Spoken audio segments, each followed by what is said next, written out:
Hello, what's going on, my divine lovelies? Thank you so much for being here with me in this safe space at this time and place, wherever you are. If you're still in February, whenever this is uploaded, hi, hello. Thank you so much for joining me, and happy birthday to my fellow Pisces babies. I myself am a Pisces. I just celebrated my birthday last weekend.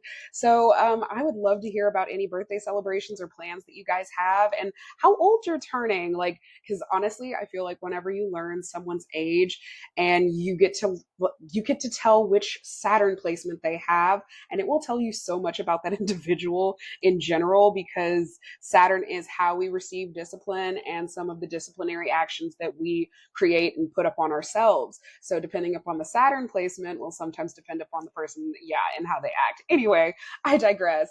I hope everyone is having an amazing time. This is a timeless message, but I am titling it March Madness because, guys, whenever I tell you that the month of March is going to be mad, like, hold on.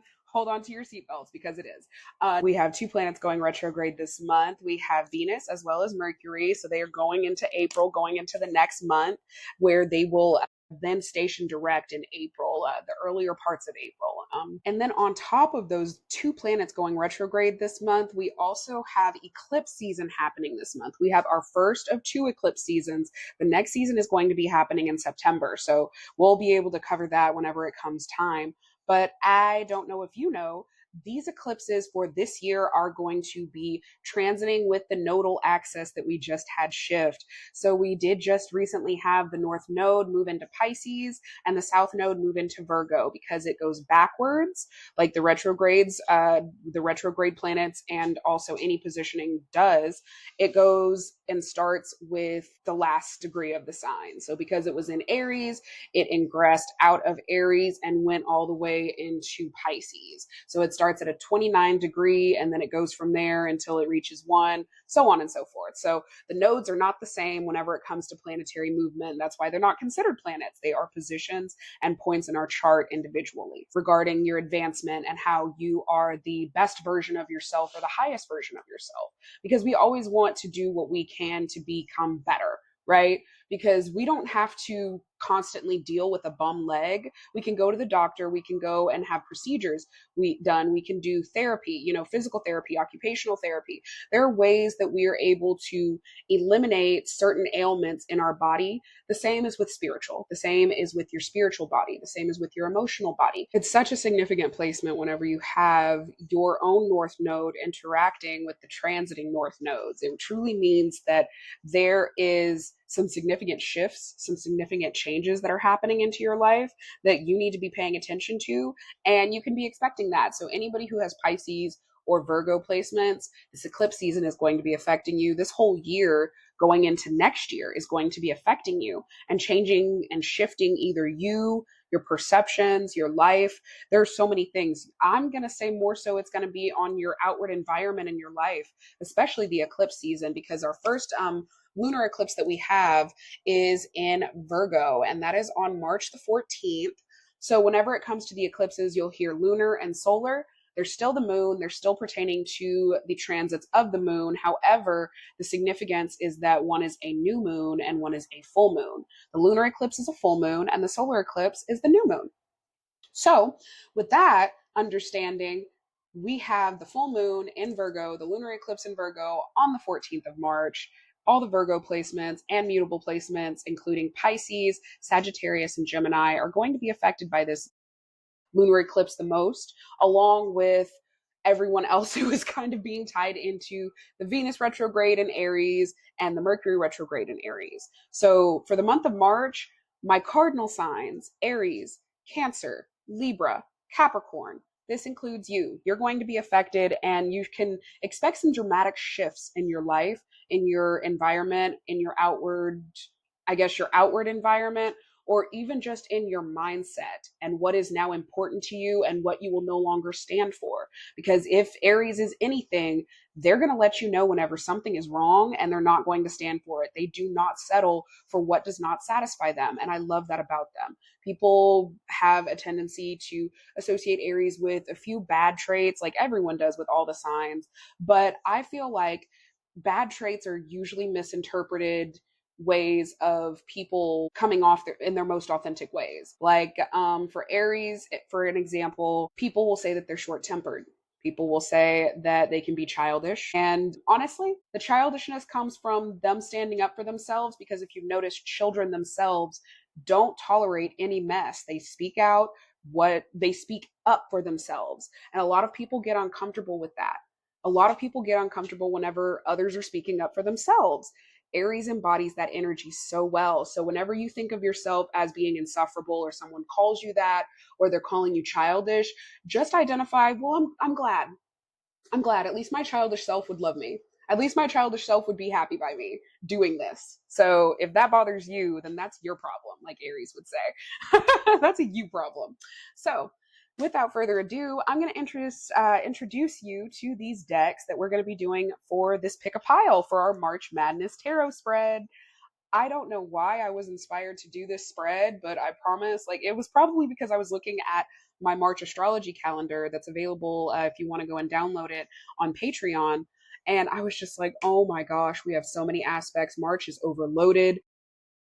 I just need to talk about this. I need to get this message out because you guys need to be prepared. We need to be prepared as a collective, that we are allowing the things of old to be removed, to push themselves out, to heal, to do better. Again, just doing better for us, not for anyone else but us, you know? So the first deck that we have here, which is pile number 1, is Tarot of the Divine. And these are the runes. I went ahead and picked out runes. These are one of the most amazing, beautiful carnelian runes that I got as a gift. And I absolutely treasure them. They are near and dear to my heart, as is the person who gifted them to me. So thank you so much. I love you very much. Like a sister by bond alone, truly. So these are the runes that have been picked out for each individual piles. I will be covering the runes themselves for the piles, but I'm not gonna butcher the pronunciations of the runes any more than I have to. Okay, so this is pile number 1, which is the Tarot of the Divine. Pile number 2, which is the Mystic Mondays Tarot. Pile number 3, which is a Truth Universally Acknowledged Jane Austen Tarot. Pile number 4, which is the Beauty and the Horror Tarot, and pile number 5, which is the Anime Tarot. Pick the pile that is going to best resonate with you. Pick the one that caught your eye. Pick the one that is screaming at you, as I would say. Because that's what I did whenever I choose my piles. Every single reading, every single pick a pile, I always decide to let all my decks know that I'm doing a reading and what it's going to be for, and the questions that are going to be pertaining to it, and they scream at me. So pick the one that is screaming for you. I'm going to go ahead and give you a moment so that you can have a moment to yourself to be able to choose, and then we'll get started.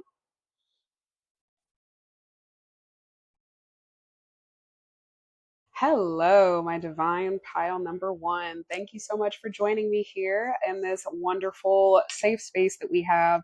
And thank you so much for deciding to tune in with me and get your March Madness reading today. Now, for the runes that we have, you chose the deck, the Tarot of the Divine, which I absolutely love this deck. Her name is Natalia. I like to name my decks, so that's just a little tidbit about me. Now, with these runes, it's so interesting because whenever it came to these, and of course I did these blindly, I just stuck my hand in the bag and I picked them. They look so very identical, don't they? Like it's actually crazy, but they're actually very, very significantly different. Now, for this one is pronounced Nuathiz. Sorry, I'm probably butchering it still, but Nuathiz. Nauthiz. I'll have to correct myself later, but it is for necessity, and it is talking about hardship, pain, and introspection. So again, this is I feel like whenever it comes to this and the things that it embodies, it could be something that you could be experiencing for the month of March. Now, with this one, again, like I said, they are very dramatically different, okay? So I want to make sure I get it into focus so you can see it. And you can look these runes up later on your own time and leisure if you so choose. Now, for this one, it is Gebo, and it is for gift. So not only are you going to be experiencing hardships, but there is a gift out of the hardships. Now, I feel like whenever it comes to those hardships, you may actually be having to go inward and be away from people and do that introspection that Nuatu is stating. But as far as Gebo, for gift, it is love, marriage, and partnership. I absolutely love that. And considering that we do have the Venus retrograde in March, that actually makes a lot of sense. So we're going to just place those right there while we start getting into the message. It makes a lot of sense if you are going to be having some introspection and maybe even, I'm not going to say breakup initially because we need to see what tarot actually has to say. But, it could mean breaking up. It could mean something ending. It could be a relationship, not even necessarily romantic. It could be a very platonic relationship, such as a friendship that's ending, that no longer fills your cup, or that is no longer satisfying what friendship means to you. Maybe you're evaluating some of your opinions about what a true friend is and who shows that to you. Like, are you having to change up your friend group, your circle, just so that they can support you more and be who you need them to be, right? Now, whenever it comes to like, there's two planets that are going to be retrograde that usually are not together. That's Mercury and Venus. And Mercury is about our communication style. It's about how we communicate, what our thought process is, how we solve problems, things of that nature, and also how we learn. All right, so this is going to be the energy for the month. We have the Eight of Wands. Things are moving quickly. I'm not sure exactly what you're doing, but we are having some quick movement coming out with the Eight of Wands here as your first card. I'm going to be just doing what my spread is for March Madness for 2025. It is for your energy for the month, first of all. What will you be confronting, or what will you be having to face for the month of March? What can you be learning during this eclipse season? And then my little favorite add-on to most of my decks, sugar, spice, and advice. So we're going to be doing that. That's the questions that we're going to be asking. And then we're also going to be doing these 3 oracle decks, as well as your very own personal oracle deck that I picked out for your pile. So is there any more that we can learn from the energy of the month?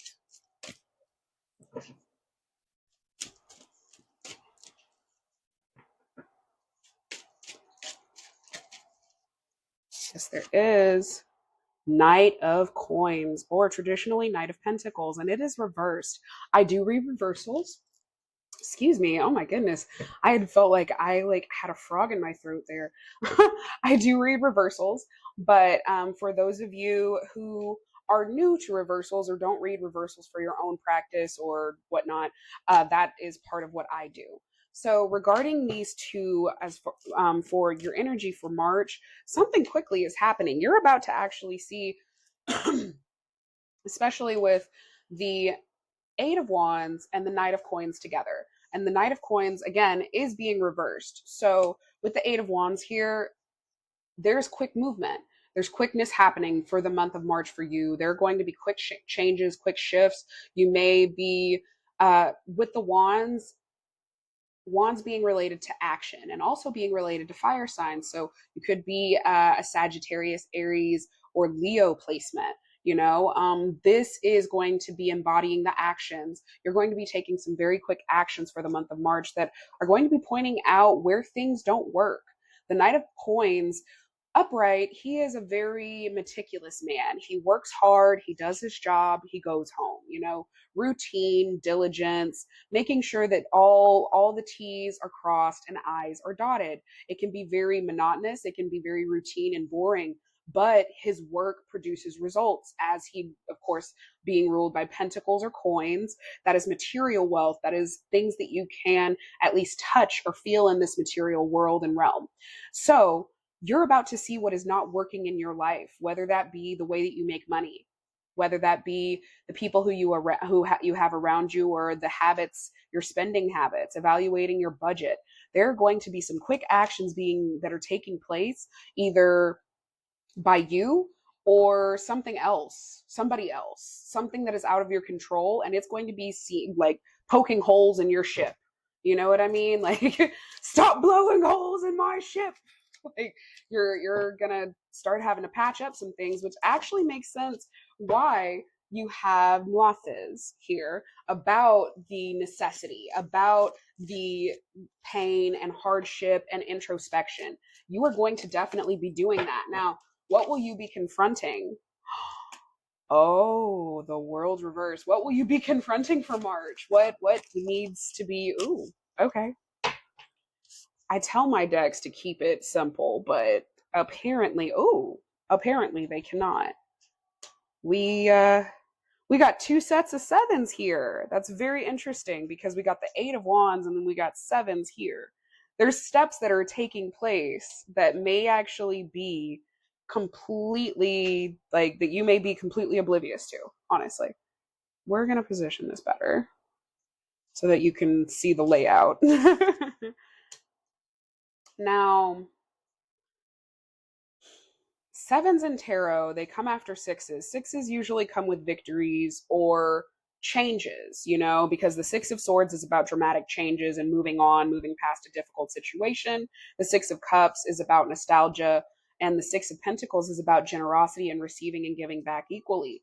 But whenever it comes to sevens, sevens present challenges after the victories, because whenever you get, let's use the lottery, for example. If you were to get a large sum of money, mo money, mo problems. You're going to have more issues from the victory, but you have to understand and work through those, that it is worth it, that it is something that you asked for. Because, like, I love this saying, and I have to say it to myself often. I can't complain about a full plate when I asked to eat.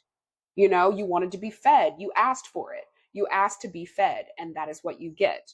You are getting exactly what you had asked for. It may not be exactly. The world is a finishing card. It's a major arcana. And I feel like you are right where you need to be. You may feel like everything is falling apart. You may feel like nothing is going right and that March is an absolute disaster and it's like a dumpster fire. But you got exactly to where you needed to be. Those were stepping stones in your journey to get to the final destination. You cannot overlook the vital encounters that you have to have. You cannot overlook the vital lessons that you had to learn, because you will not be successful if everything was handed to you. It's easy to squander something that you didn't work hard for, that you didn't endure some type of pain, suffering, hardship for. You sacrifice time to go to school and make money and get a job that you love. You sacrifice your mental health or mental energy after you get the job and you are working for that job. And then you eventually get to a place where it's no longer a sacrifice. You're equaling it out and it balances itself out. And I absolutely love that. Whatever it is, you are balancing it out. You've got to go through the fire to be able to be blessed by the healing and refinement that the pressure pushed you through and got you to. It's a purification process almost. Like, that's what I'm hearing. That's what I'm hearing. Now, with the world and the two sevens, we have the Seven of Cups and the Seven of Coins. The Seven of Coins is implying that you may have been feeling you are planting the seeds, but you're just not seeing the fruits right now. Like, again, there's so much. The Seven of Cups reversed, however, is about not all options being what they seem. And especially in the reverse position, stating that some things really are not worth your time, and you need to be honest with yourself and be truly, like, honest. Is this what I actually want? Because you can make all the sacrifices, but if you get to the end and it wasn't what you thought it was, or it wasn't what you wanted, because you weren't being honest with yourself, or you were going off of someone else's expectations, desires, or like someone pushing you to go in the direction that makes them happy, you still need to sit with yourself and realize that that may not make you truly happy. Yes, it will bring you some happiness, but it's not going to really make you happy. If that job does not make you happy at the end of the day and you can't unload and unwind, it's not worth having. And I will always stand by that. As somebody who quit their job, whatever tarot told them to, I will always stand by that. Now, the Page of Swords here is implying that after all of this falls apart, you're going to get your idea. that new innovation, that new job, that new opportunity, that new creative spark is going to get you, and it's going to strike you like lightning, like a sword. Swords are one of the quickest elements in tarot other than the wands, and the swords are about mental clarity, mental thoughts, processes, thinking, cognitive abilities, being very, very intelligent, having the most intellectual conversations and ideas. And I love that. I love that you are going through this purification process so that you can get to this point where you are having that creative spark, and you can make and lay out the design plans. You can make the plans necessary. You can lay out all of your design. You can prepare yourself for what is to come to you from being able to release all of this. Release what you need to so that you can make room for what is to come. Period. That's part of manifestation. That's part of law of attraction. You cannot have something. You cannot expect to receive something if you don't have room for it. Just basic, just basic. Now, what can you be learning during this eclipse season? I feel like it's going to definitely be staying on the theme of, oh, dang, y'all saw that, right? That came out. That was the Seven of Swords. And it was split, so I'll make sure that I cover both, but that's, ooh. What can you be learning? Okay. What else? What else can pile number one be learning during eclipse season? Y'all are movers and shakers. Y'all are not letting deceit. Y'all are not letting things, things seem unfortunate, you're not letting it keep you down. You'll have your moment, you'll mourn, you'll grieve, and then you keep moving. They're like the wands, and the forward action and movement here is crazy. I was just saying, the wands, the wands, the wands. The wands and the forward action and movement here is absolutely bonkers to me. I'm going to go ahead and start moving this just a little bit so you guys can have a better view yet again. But like, guys, pile number one, are you seeing this? Like, are you seeing it though? Are you seeing it? I hope so. I hope you are, genuinely, because like this is one for the ages, guys. This is a good reading. This is a good reading. Even though there is hardship, there is pain, there is still so much positivity, because we'll get into it. I'm jumping ahead of myself. So sorry. So starting with the 7, again, we got another 7, guys. We have another 7 here. You are going to be having challenges, but you are going to be coming out stronger for them. This again is another swords. This is talking about there is either behind your back, there are things being said and lies being told. And considering that this is pertaining to what you can learn during the eclipse season, it's about to shed light. You are about to have this busted wide open. Whatever it is, whoever has issues with you, they're coming out of the woodwork to come and tell you. If they have been a snake in the grass, I don't know why I heard that in my head, but a snake in the grass, you're about to put some acid down on the ground and their bellies are about to burn and they're going to bust open. No meaning in inhumane terms. I apologize if that hurt anyone or upset anyone, but that's honestly what the picture that I'm getting in my mind is, that you're laying down your boundaries, which is the acid, the sulfuric acid, and you're letting the snakes come to you as they do. And in the process, they are going to be hurting themselves. They're going to be wounding themselves because they're going to now show who they are and where they are. And I don't think that this is you, but I'll go ahead and cover it if it is. You could be telling lies to yourself. You could be telling lies to others to have some type of shortcut. But please understand that you need to be very careful if you're going to be doing that, if you're going to be deceitful, if you're going to take the shortcut. If anything, being what you should learn during eclipse season, this is telling you to stop. This is telling you that the lies, the deceit are always going to come to the light, whether it be you or someone else.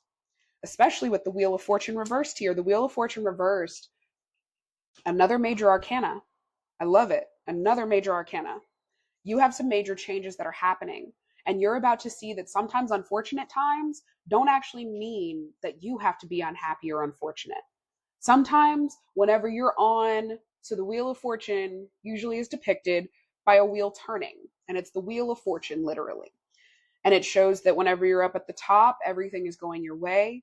You're getting all the good luck. You're getting all the things. You're getting everything that you want. But the wheel keeps spinning regardless of if you're getting what you want. And we all eventually are at the bottom of the wheel, and it feels like nothing is going our way, and it is a dumpster fire. But the wheel of fortune, as you continue to move and as you continue to work through it, it will continue to work with you and keep spinning. So you will always come back to the top of the wheel of fortune. And I love that. You will always get your luck back. You will always get that good streak back. You just have to go through the hard times that come with you continuing to move and continuing to process. And as the wheel of fortune keeps turning, so the challenges keep moving and they keep evolving and they keep changing. And eventually, like I said here, you're going to be greater than any challenge that can ever fall before you. You know, you're going to be greater than any and all challenges that come before you that are out of your control. No weapon against you shall prosper. That's what I just heard in my head. I don't know if anybody's religious, but that's what I'm hearing. Now with the Ace of Wands here, this is definitely signifying that. You need to remember that your hardships can make for the most beautiful masterpieces. The Ace of Wands here is about going forward with a new idea that you had with, say, the Page of Swords. Say that you had with the Page of Swords. The wands, like I said earlier, are about action. So you're finally taking this idea that you got with the Page of Swords and you're putting it into action, and it is actually producing results. It's producing the results that you may have wanted, or even that you didn't even expect, but it's even better than what you wanted. I love that. That's the energy that I'm getting here. Hardships are never for no reason. Like in my mind, if you're going through a Saturn return, or if these Saturn transits that are going to be happening in March are going to be affecting you the most, please remember that Saturn does not just discipline for no reason. There are rewards. There are big rewards whenever you come through the lessons of Saturn and you come out stronger at the other end. There are so many rewards. The Five of Wands is talking about not necessarily a defeat, but in a sense, you're conceding. You are no longer fighting what is. You are no longer going against yourself, your team, your partner. You're just conceding. You're realizing that you all are fighting against each other for no reason at all. And you're finally taking that time to rest and recalculate what it is that the fight was for in the first place. It's easy while you're fighting, or easy whenever you're in, you know, a really heated time or a very big, angry, big emotional, big sad moment, to forget what this was all about. What was this even for? What was this even for? You know, why was I fighting this? Why are you running? Why was I fighting this? Why was I fighting? I just needed to lean in. I just needed to accept it. I needed to accept what is. Excuse me. Now for sugar, spice, and advice for March. Sugar is the sweet things that we can really look forward to and have as a little, like, oh, it's the little things in life. And then spice is some of the challenges that we need to keep our nose to the ground for. And then advice, of course, is self-explanatory. When we get done with this tarot message, you know, I feel like yeah, it's coming. That message. Ooh. I feel like I need to get some of these oracle messages out before we get the sweet spice. That's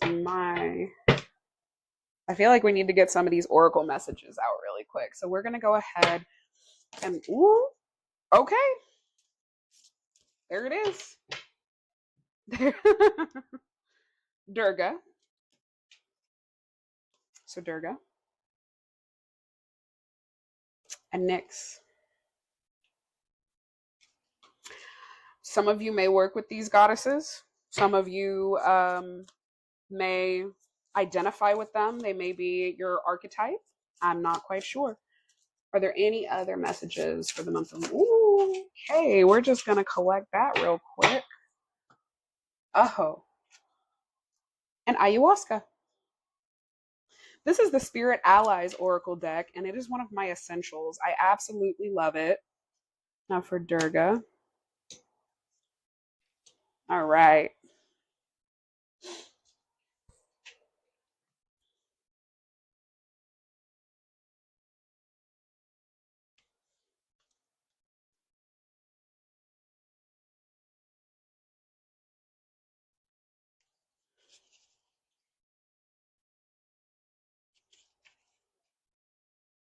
All right. Now for Durga. Let me make sure that I got this. Oh, it's such a beautiful card. I don't know if you can see some of the ornaments and whatnot. For Durga, it says, "My energy is worth protecting." And the journal prompt is, how can I energetically replenish myself? Mm. How can I energetically replenish myself? That's a good journal prompt. Write down. I encourage you to go and write that down. To go and write that down so that you can have that as a reference and maybe just answer it on your own time. It talks about your energy feeling drained or fragile, and it's important to protect it. The stories of Durga's fortifying nature are a reminder of how essential it is to remain steady in your boundaries. This doesn't mean that you need to shut everyone out, but rather create conscious relationships with others who will help lift you up. Determine what values are important to you and search for others who feel the same. I feel like I was just saying this about maybe needing to change your friend circle up or your friend group up, and okay, holla. Stay vigilant with others who cross your path to be sure that you don't energetically feed them more than you need to. Focus on shifting yourself into your ideal vibration and witness how you attract people who align with the aligned version of you. Durga. Love it. Love it, love it. Now, for Nyx, we have absolutely beautiful imagery, I will say. The night sky being her cape as it should be, the moon right there above her head. I love it. And if you don't know, she is the goddess of the night. And she is honestly feared by even Zeus himself. So she's a big on divine feminine goddess. And she has, I want to say she has, yeah, she is very much, I wanted to say she has a daughter and a son, but it might be two daughters. Don't quote me on that. I think she actually has multiple children, but there's only one that I'm thinking of in particular. Anyway, she was born from chaos and she oversees the darkness that overcomes every night. Now, the journal prompt for her is, what steps can I take to begin healing what's been bothering me? Very much, again, like, you are really going to be seeing what is no longer working for you. You're going to be seeing it. It's going, like, something, someone is no longer in your best interest. And whether that be habits that you formed yourself or people, get rid of them. Nyx, the goddess, encourages you to find peace within the dark. Without dark, oh my goodness, I would like to say maybe this is a signification or a personification of the hardship that I was discussing, or that we were talking about, or even that this was implying with the challenges. Oh, it's just, without darkness there could be no light, and within each of us there is both light and dark. You are being presented with the opportunity to learn and heal your shadow patterns. A portal is open for you to forgive yourself and others. There is still so much to learn, from navigating the darkness to unveil the light hidden within the heaviest burdens you've been carrying. Look to the stars when you feel alone and be comforted that Nyx is watching over you in her cloak of stars. Oh my goodness. The energy is immaculate in this reading. You guys are good fucking people, man. Excuse my language, but you guys are good people. And I love you. I love you to the moon and back, truly, to the night sky and back. Now, for ashwagandha, which, if you are not quite sure of what it is a hallucinogenic drug that often aids in spiritual journeys. It is used in shamanistic practices. Hint, hint. And it's used in shamanistic practices, as well as now they're using it in practices of PTSD, alcoholism, and like addiction in general. So it's a wonderful natural drug that the earth, Mother Gaia, has provided to us. Now in ayahuasca, it says, I choose to heal. You guys are on it. You are radiant. You are fire. You are doing the healing that is necessary. And I love that for you. Ayahuasca, it's a plant that has an appearance like any other, unlike any other. Its leaves may appear like any other plant, but cut into its stalk, and you'll find a flower-like design. Beneath its natural walls, there is a profound beauty to behold. Oh, when it shows up in your life, it's a sign that you are being called to do deeper healing work, to release your past traumas and remove any preconceived limits to your potential. It calls you to travel deep within the emotional realms of the soul, to explore the depths of your inner workings. It's time to reprogram the thoughts and predispositions that no longer serve you or your higher purpose. This may bring forth your deepest fears, as well as unveil the beauty beyond description. Your strength and faith are being called upon to face anything that's been ignored, so greater gifts and guidance can be unveiled to you. Like life, ayahuasca's excuse me, like life, ayahuasca will give you all you can handle in service of your soul's journey. The key to accessing the bliss is that's always available to you is tapping into your ability to surrender your resistance, trust deeper, and let go of what has been paining you. And the journal prompt for ayahuasca is, what trauma patterns are presented in your life that you are ready to reprogram? Mm, beautiful. Beautiful. Mm. Okay, let's go ahead and get our last tarot message so we can get our last oracle messages. What's the sugar of March for pile number 1?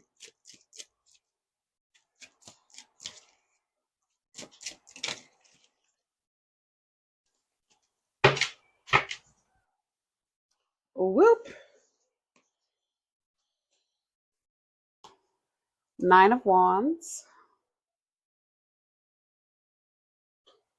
Sugar, spice, and advice, actually. Spice.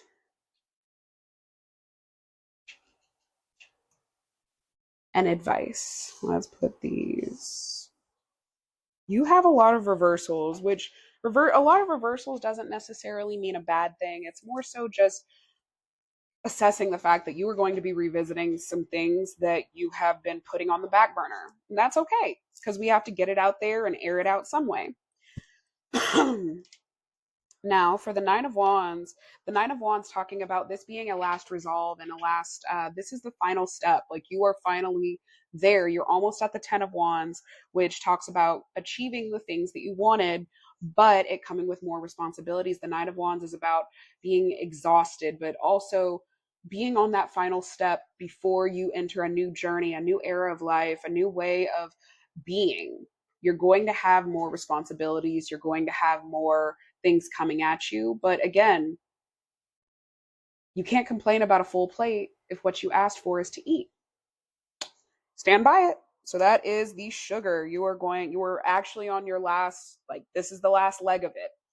You are entering into a new era. You are going to be changing so much of your life. April is going to be like you're entering a brand new life.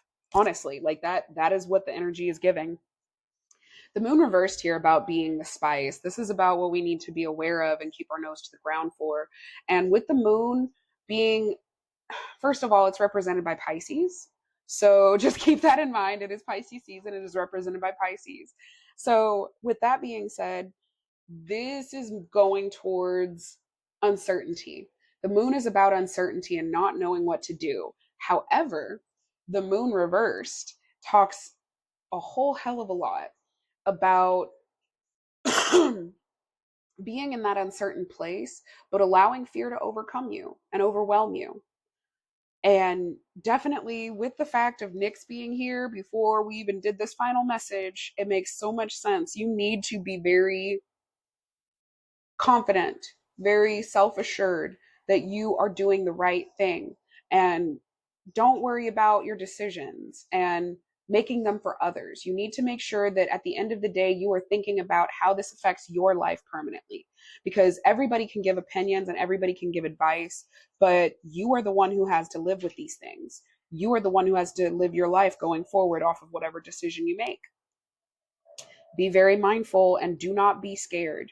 Everything is turning out and working in favor of you. And then the full reversed about advice.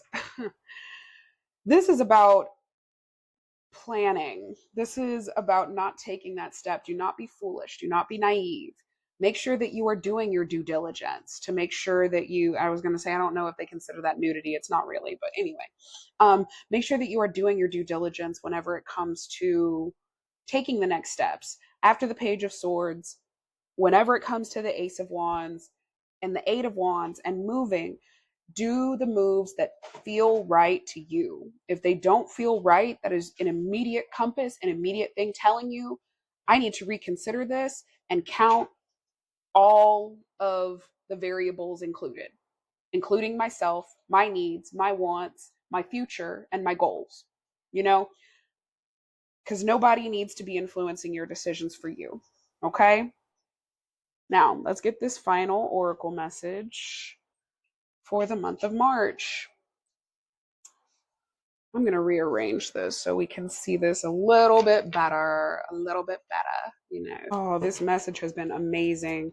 I really appreciate you all just staying here, being with me, being in this space, allowing yourself to have this time, this time for a spiritual recount, a spiritual acknowledgement of what is to come for March so that you can be more prepared. You're not thrown off by the things that are happening, and you're in your most divine and highest aligned frequency. You deserve to be prepared. You deserve to know what is coming your way. That is what I feel like people need to stop trying to predict events and instead try to make sure that they are prepared for what is to come, because things can change at the drop of a hat, not even by your own hand. It can truly be because somebody else made a different decision. But you know what you can do? Because tarot can change at the drop of a hat. I don't like to predict the future. I like to be prepared. Okay? We are doing this for preparation. We are not doing this to predict anything, because you make your own destiny. I stand by that. You make what it is out of what you have. All right, we got rejection as one of the energetic themes for March, and one more energetic message that we have for our pile ones for the month of March. Just one. But we have so many. Just one. One more energetic message for pile number one. Oop, well, there it went. And ghost. Okay, let's go ahead and look into the book and see what it says. And at the bottom of the deck, we do have creativity. So, yeah. I am just messy. I'm a messy reader. I always have been. I hate to say it like that, but I accept what is. I accept what is. I know who I am. I know who I am. I know my purpose. I'm comfortable. I'm okay with it. I feel like if you can't make the little things in life funny or enjoyable in some way, shape, or form, what's the point? Life does not have to be so serious, like it really doesn't. Alrighty, here we go. So, with rejection for one of the energetic messages for your month for March, try to reframe the pain of rejection and consider that whatever rejected you wasn't meant to be a part of your life at this time, whether it be a person, job, or something else. Some even say that rejection is protection. So even though it may really hurt right now, know that something better is waiting for you. Trust that whatever is meant for you is on its way. Rejection. That's a pretty powerful message, considering the fact that March is going to prove to be a challenging month for you, group pile number one, okay? It is going to prove to be a challenging month, but there is no reason that you have to be miserable while it's challenging, if that makes sense. Now, for ghost, it says when this card comes up in a reading, it may be because a ghost from your past has been paying you a visit. Oh no. Like I said with the intro, please, for these retrogrades, ignore your exes. Do not get back into any relationships. Please, for your sake, for my sake, for the love of everything that is good in this world, don't get back with your exes.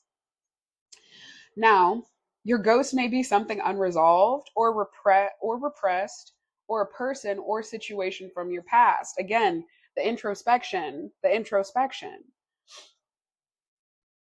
Pay attention to what is coming up for you emotionally during this time. Why do you think this ghost is coming to you now?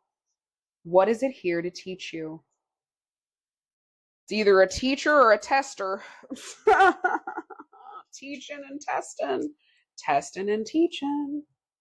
Now, with creativity, it says we all have the capacity to be creative and express ourselves. Don't shy away from engaging in creative acts and pursuits. When you're feeling inspired, it is important to embrace that magic, spark, and excitement and enjoy the creative process. Well, here's the last message that we are going to be getting to. Well, the last few messages. Thank you so much, for staying tuned with me. If you are still with me, I would like you to comment below a wand, like a magic wand or fire, because you guys are on fire, pile number 1. I want you to let me know that you are claiming this. You are on fire. You are doing exactly what you are supposed to be doing.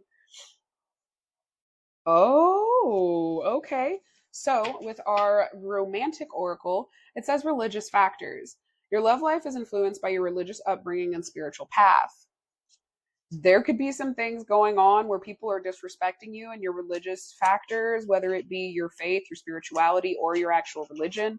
And you've got to let them go because your spiritual body needs to be nourished. Now, it says it is safe for you to love.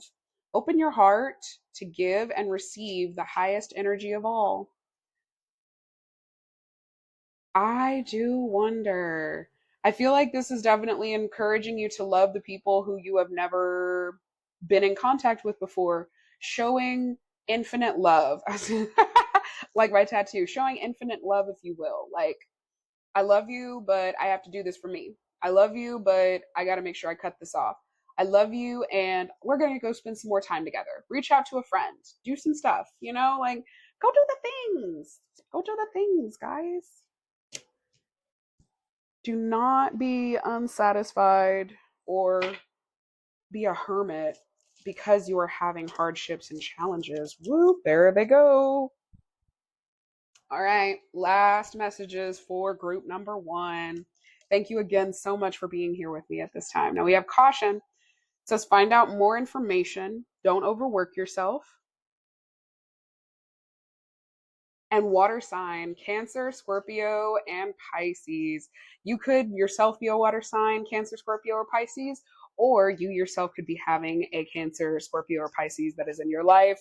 They could be having to do with this and getting rid of them, or it could be having to do with the love that you need to be welcoming into your life from the people. So please make sure that you are being open, mindful, and patient with yourself, with others, and throughout the month of March. It's going to be an intense month. There may be some messiness and there may be some drama, but at the end of the day, you're going to come out being stronger, more wise, and probably more prepared for all of the amazing advancements that you're going to be having come April, May, or June. Okay. Take what resonates, leave what doesn't. I love you guys so much. And I appreciate you being here. Bye-bye. Hello, my divine group number 2. Thank you so much for choosing this pile. Now we're going to go ahead and get into the runes that these are, because as I said before, I did not want to butcher the names any more than I already am going to. So here is the first rune. And this is Sawulo for sun, right? And this is about strength, activity, and good energy. Excellent stuff for March, pile two. Excellent stuff for March. I love it. Now, this rune looks like a little M, but it is Ewaz, and it is for horse. And it talks about equality, change, and duality. Very interesting. It reminds me a lot of the Mercury placements, the Mercury signs, which or the Mercurtials, as I should say, of the zodiac, which are Gemini and Virgo. Now we're going to go ahead and get on to this. I hope that this message finds you well. And again, take what resonates, just leave what doesn't. But we're going to go ahead and get into this. We're going to be asking, getting oracle messages as you see my oracle decks. And then I have one particular oracle deck picked out for you, pile two.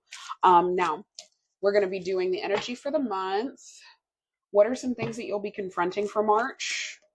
Ooh, well, there's the energy of the month. Okay, resting. You seem like you're going to be in your resting stage or period or phase. And now this is my Mystic Mondays tarot deck, and this is Winona. I like to name my tarot decks because I feel like it gives me a much more personalized experience with them. Ooh, well, there goes that. Energy of the month. We have the Three of Wands. Okay, 4-3. Is there any other?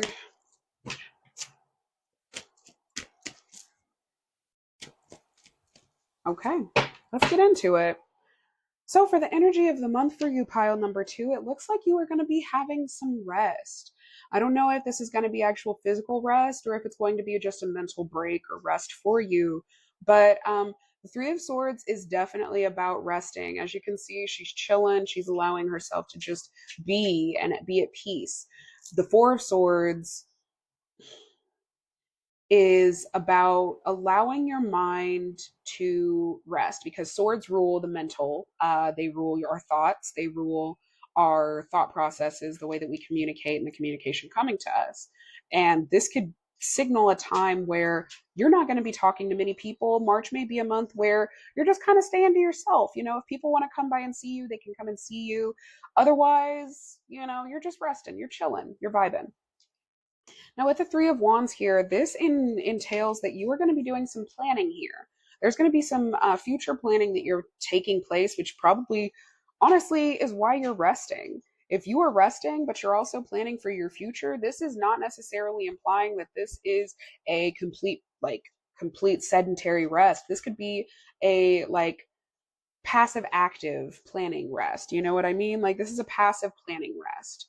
You're planning, you're aligning your future, you're getting yourself in the right mental space to think about what your future looks like and everything involved with it. Because if you're like me and you like to practice law of attraction and manifestation, that is a very key essential part of being able to manifest and being able to attract the things that you want and the things that you desire is being able to picture them in your mind's eye.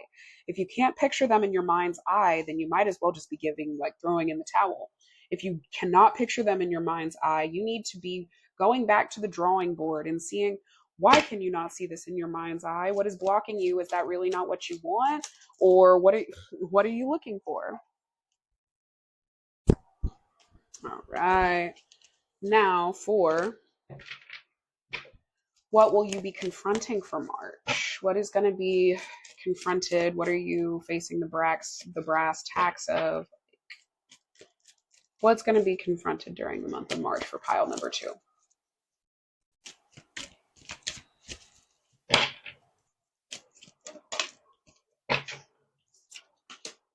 Ooh, the Eight of Wands. That's very interesting. Pile number one got the Eight of Wands as their very first card. It's so funny. Ooh, and the Four of Wands. And it's interesting that it's reversed, but we're gonna handle it when it's reversed. I like to read reversals, and if you are one of the people who don't like to read reversals or you don't practice yourself reading reversals, then I do apologize, but it is just my personal practice to read reversals because I like to know what I can avoid so that I can be in my highest elevated place and state of mind. You know what I mean? I felt like there was one more thing. Oh, and the Ten of Swords. My word. Okay, first things that are coming to mind whenever I see this. right in front of me, because I'm sure you're looking at the Ten of Swords like, what in tarnation is going on? Let's break it down, okay? Now, the Ten of Swords, being that it is a frightening card, just completely move over the illustration of the card. The Eight of Wands, the Four of Wands, and the Ten of Swords here are very interesting because there's going to be quick movements happening. You're going to be confronting some things that are going to be coming at you really quickly, like really quickly.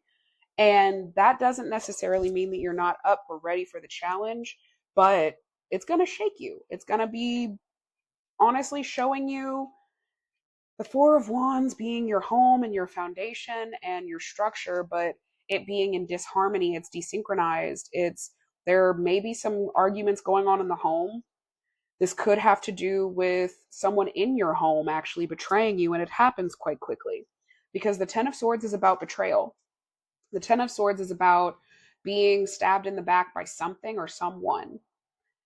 This could be a loss of home. This could be a change of scenery or a change of a home. This could be something that just happens and it really does shake you to your core and to your foundation, and you really have to question, like, what am I doing? What was no, like, it makes you question a lot.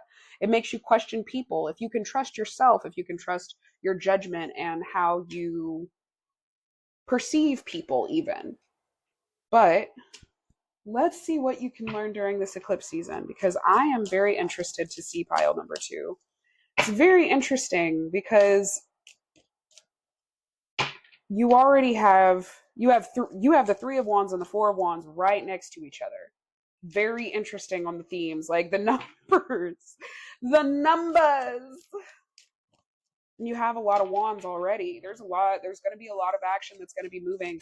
Now, if you need to rewind or need a refresher, we're going to be having 2 retrogrades during the month of March of 2025. Okay. We have, and again, this is a timeless message, but whenever it hits you, it hits you. If you're seeing this in February, you're seeing it in March. If you're seeing it in May or April, it's going to reach the people. It's going to reach you when it needs to reach you. Okay. It's going to reach the people it needs to when it needs to, every single time. Ooh.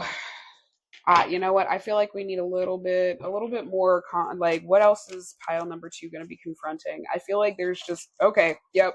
There was one more.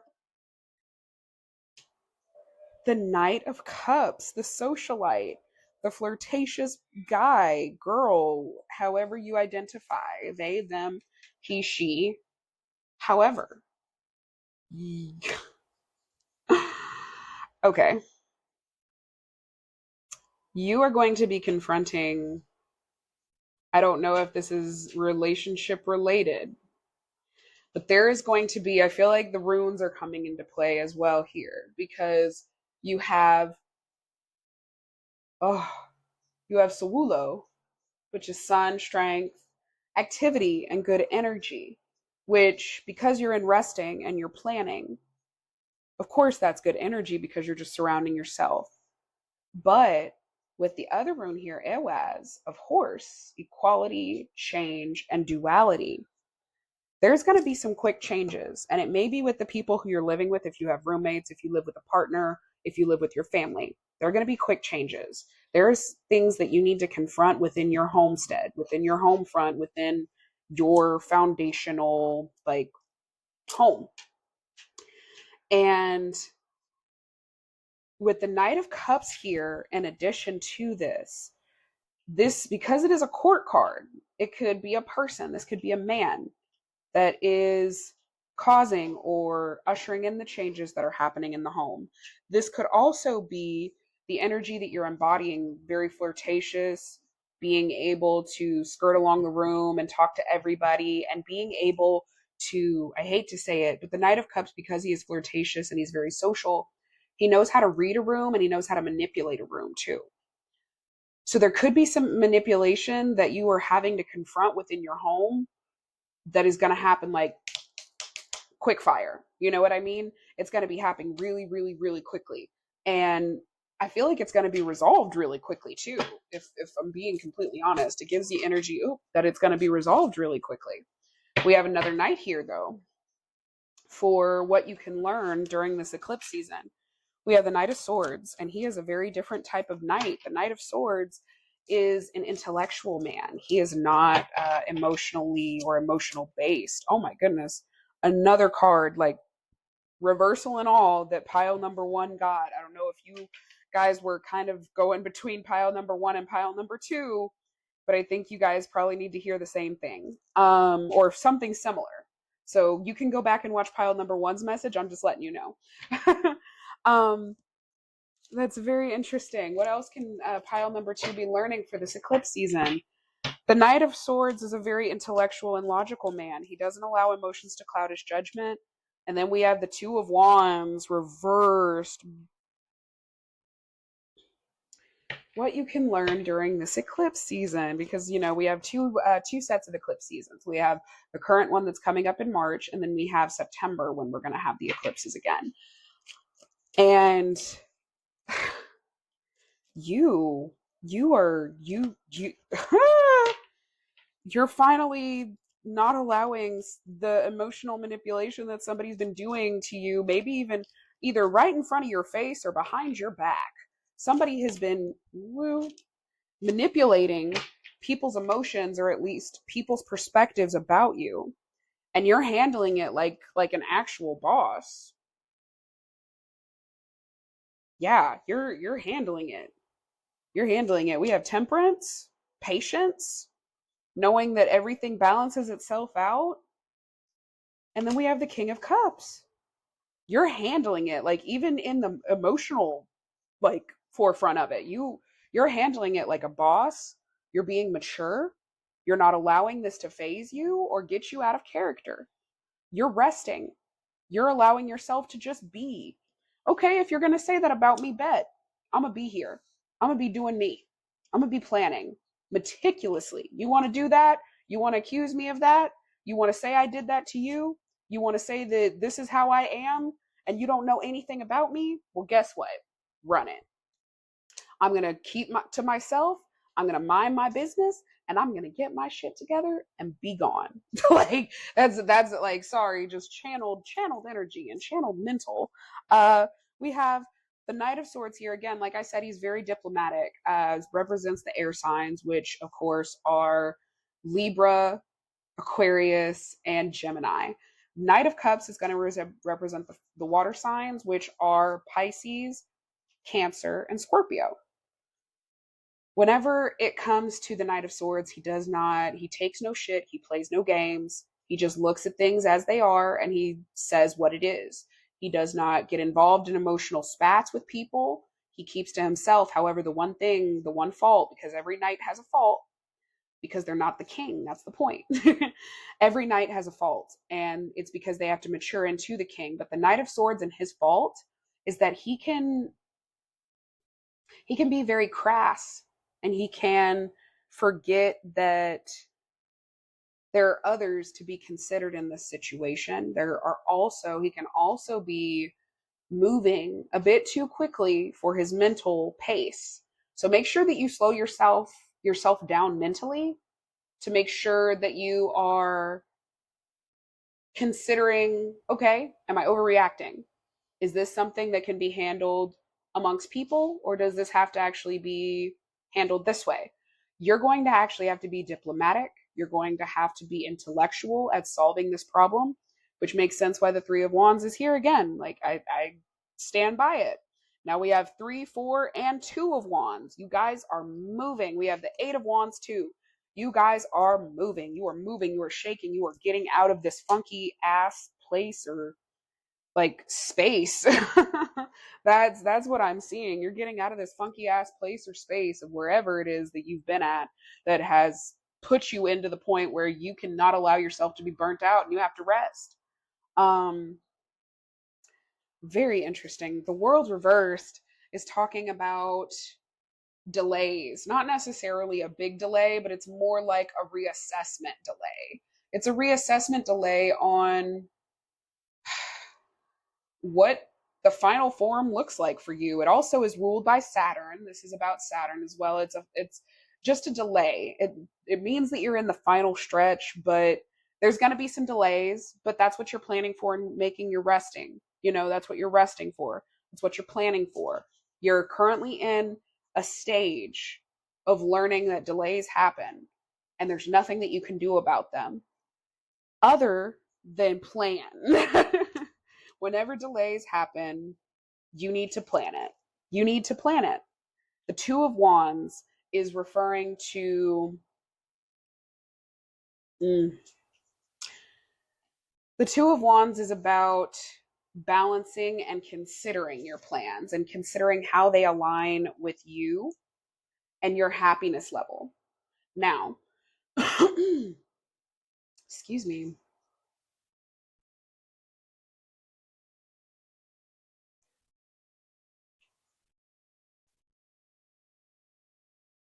It can be talking about how you're doubting yourself, the self-doubt. This could be regarding you assessing that. Possibly some imposter syndrome even, honestly. But wanting to stay in your comfort zone and having limitations, really wondering like, the Two of Wands gives me the feeling truly of imposter syndrome and doubting if you are capable of doing what you want to do in the Three of Wands. It's doubt. It's lingering on taking the actions that you need to. Because whatever it is going to happen. But you doubting yourself is not going to prevent that from happening or speeding it up either. Time is going to continue to flow. The world continues to turn. But any opportunity that you missed was never for you. So please slow down. Make sure you are not doubting yourself, just making preparations, making the time that you have in this delay work for you. Now, again, like making it work for you in the sense, like definitely with the Temperance here, with patience. Temperance is represented by Sagittarius. And I do find it funny that we have two major arcanas in what you're learning for this eclipse season. These are major life lessons. These are major things that you are learning during this eclipse season because it's going to be within Virgo, the signs of Virgo, and the sign of Aries. Perfectionism is Virgo's, is a downfall of Virgo. It can also be perfectionism to the point of complete procrastination and hindrance of doing anything at all. So if perfectionism is your issue, take that mental rest and wash your hands of the expectation that anything that you do needs to be perfect. As long as you are satisfied with the quality of what you're doing or where you're going, how you're planning things, that's all that matters. The perfection, it doesn't have to look pretty. It doesn't have to be put in a neat little box. It just has to be something that you can execute. Mistakes happen, setbacks happen, and oftentimes they're completely out of our control. But that does not mean we allow this to hinder our progress. This does not mean that we allow it to set us back. This means that we are emotionally mature, like the King of Cups, and we transmute that negativity into something that fills our cup, and we're able to pour back into ourselves, back into our passions, back into the things that matter. A setback is always right around the corner. Like, honestly, it just depends on how you take it, like it just depends on how you choose to react to the setback. Make it work for you, or are you working for the setback? Right? Right. Now, for right before we do go into the sugar, spice, and advice, we're going to get our oracle messages out here. Woo! Oracle messages for pile number 2 for the month of March. We have currently Kunzanite.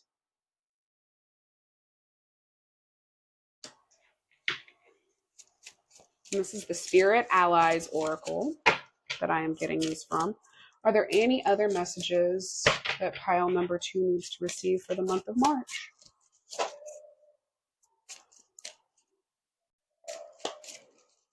Woo!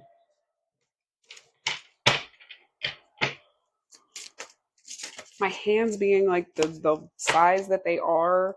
And labradorite. Oh, 16, 17, huh? Y'all are y'all are aligned. You guys are divinely synchronized, honestly.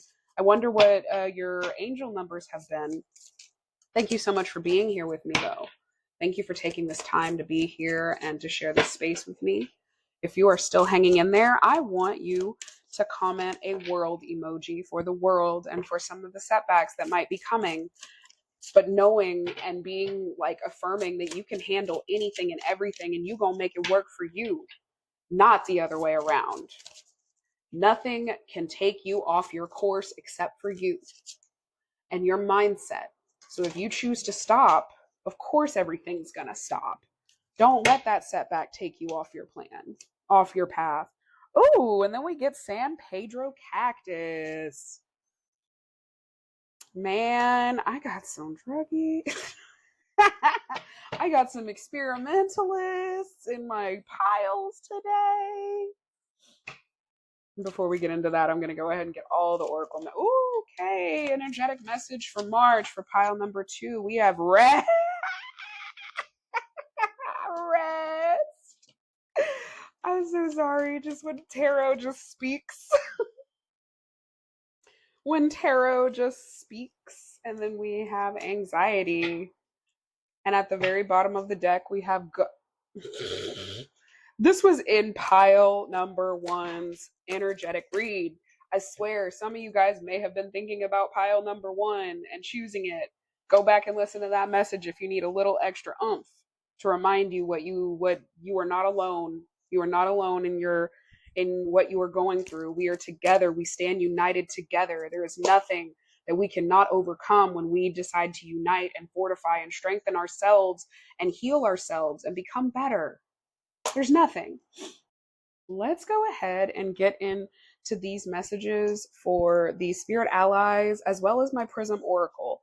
Now, this is the Prism Oracle, and then this is the spirit allies. So we're going to start with Kunzanite.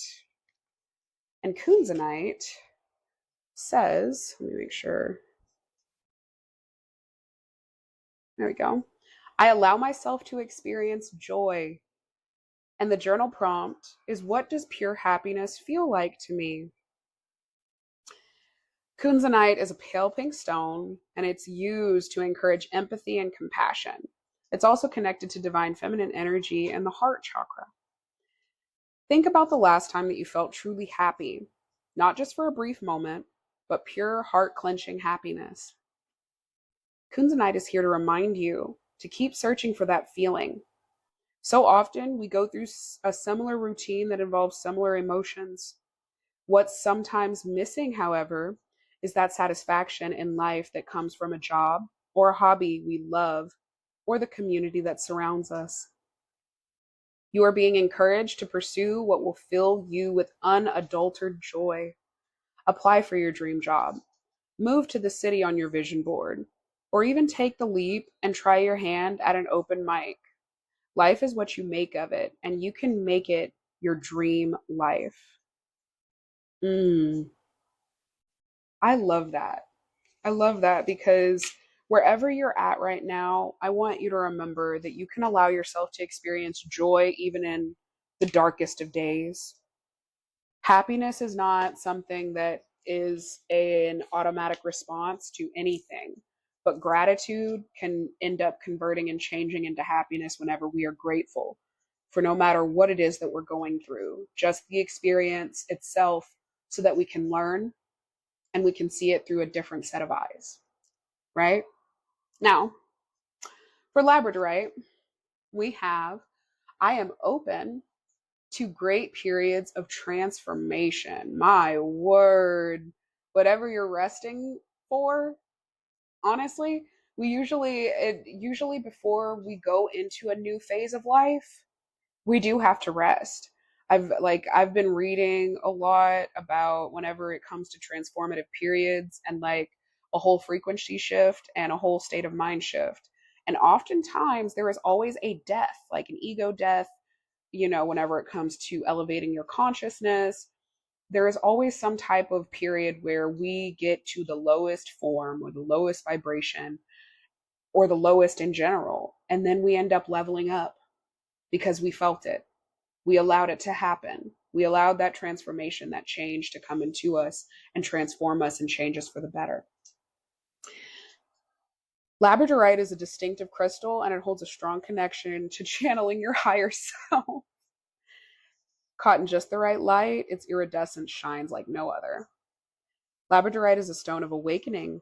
It is a call to your higher purpose. You can no longer put off your destiny in this lifetime. A stone of the new moon, Labradorite symbolizes a period of new beginnings to come. Use this time to set intentions for where you'd like to see yourself, Three of Wands, and plan for the journey ahead. Call on your guides if you feel like you have questions unanswered so you can make a decision with all the awareness you need. Now is not the time to rush. It is a time to recognize the transformation to come and to prepare yourself to welcome it with open arms. Journal prompt is, how can I prepare myself for change? Like I said, you guys are going through a very dramatic period. It's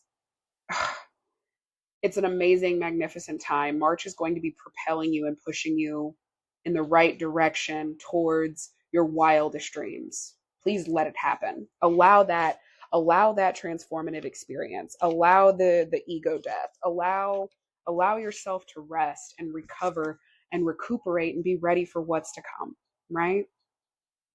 Now, the San Pedro cactus,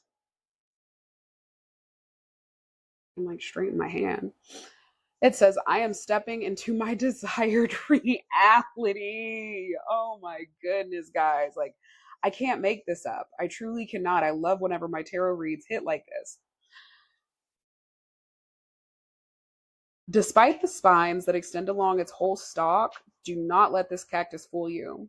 Eventually, it will produce a large white blossoms that will delight any passerby. San Pedro cactus embodies the energy of the grandfather archetype and is all about empowerment and divine love. Let this serve as a reminder to you that no goal or dream is unreachable when you tap into the confident, loving vibration and are willing to surrender your preconceived notions and limitations. You must first believe in yourself. The doubt of the setback, doubting if you're supposed to be doing what you're doing, doubting if this is the way you're supposed to go, doubting if you're really where you're supposed to be at. You must first believe in yourself. And secondly, that your desired reality is possible. It's time to shift your perception to see the truth and beauty that is always present. Everything is in divine order, even if it looks messy. You have the power to step into your ultimate reality, one that is truly playful, loving, joyous, and fun. What you may not know is that it already exists. It's just waiting for you to choose it in this very moment. Smile. You got this. The journal prompt is, how can you remind yourself of your personal power? Spirit allies just be giving me goosebumps. I swear. I love my decks, and I love how they are able to get through and reach me and everyone else. Because I feel like it can be a little dicey when you try to read for yourself, but man, when you read for somebody else and it just hits, there's no better feeling. There's nothing better. Now, we're going to go ahead and cover rest, anxiety, and ghost for your energetic March. Now, rest is essential for all beings. This card symbolizes the need for a little extra downtime to recharge. By giving yourself and your body the rest you need, you'll conserve the energy to achieve your goals with clarity and purpose. Wholeheartedly agree. I also believe that whenever you rest, it allows you to not doubt yourself in the ways that you could be at this time. The anxiety definitely is pointing to the doubt. Anxiety. When you're feeling anxious, it is usually because you are very worried about something that has an uncertain outcome. Bruv. When this happens, we write a script in our heads, creating an outcome that is most likely far worse than the actual outcome. Try your best to stay in the present and not focus on events that haven't even occurred yet. Anxiety, it freaks me out. Oh man, I don't know about you guys, but I definitely am one who has had to work through their anxiety. I've gone to therapists. I've even tried medication management, but therapy and counseling is truly the best for me. I do excellent with talk therapy. It's one of the and EDMR that has transformed my life truly every time. Now, ghost, it says when this card comes up in a reading, it may be because a ghost from your past has been paying you a visit. Your ghost may be something unresolved or repressed or a person or situation from your past. Pay attention to what's coming up emotionally during this time. Why do you think this ghost is coming to you now? What is it here to teach you? Oh, love it. Now, for your particular special oracle message, pile number 2, I picked out a special oracle deck for every pile just so that you guys can have a personal feel. Compassion. Ooh, okay. And then we have healing. Are there any other messages that you need to give pile number 2 for March, for their March message? Their March madness. Woo! Yikes, on a bike. Bravery. All right, let me rearrange.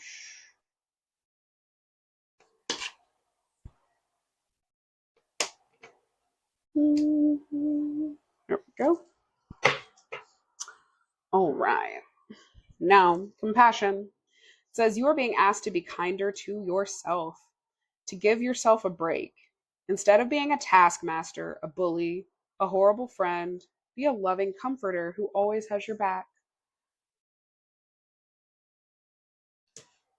Excuse me. I love that. This is definitely, I feel like the rest period is going to be giving you that compassion for yourself that you've been needing to cultivate this entire time. Healing. Your body, mind, and soul are in a period of deep healing right now. You're going through many transformations at once, and you're being asked to allow yourself to receive the healing you need with open arms and an open heart. Gosh. Thank you, Tarot, for this. Bravery. You're being asked to make a tough decision that you've been putting off because of fear, which is understandable. But you do have the strength and bravery to make this decision, and you will feel so much lighter when you do so. Make the decision. I want you guys to stop doubting yourself and your abilities and your capabilities. You are one of the most magnificent beings on the face of this planet, and you deserve to embody that energy and live that life, you know? Now, for the last, give me sugar, spice, and advice for the month of March for pile number 2. Maybe it'll do like it did me last time, and it'll give me, oh, there goes one, sugar. Sugar.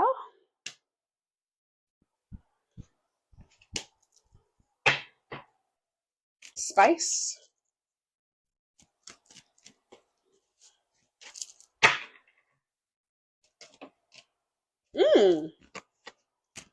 You have some court cards up in here, B. And advice.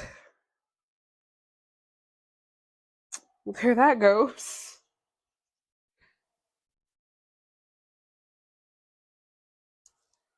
All right. Sugar, spice, and advice. All right, let's go ahead and get into it. Oh, and then the last oracle, the romantic oracle. Because we have Venus retrograde, I wanted to include the romantic oracle into the usual 2 that I do. And yeah, let's get the romantic message for pile number 2, please, for the month of March. Are there any romantic messages for pile number 2 for the month of March? You may not be focusing on romance, honestly. If there is a message, let it be known, let it be seen, let it be heard.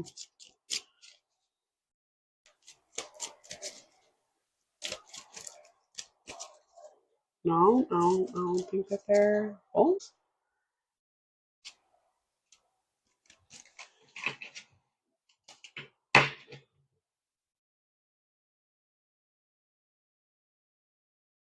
So, for the last messages for your sugar, we have the Queen of Swords. She is very much similar to the Knight of Swords, except is she can be very cold. She can be a cold-hearted bitch. Not gonna sugarcoat nothing, just like the Queen of Swords would never.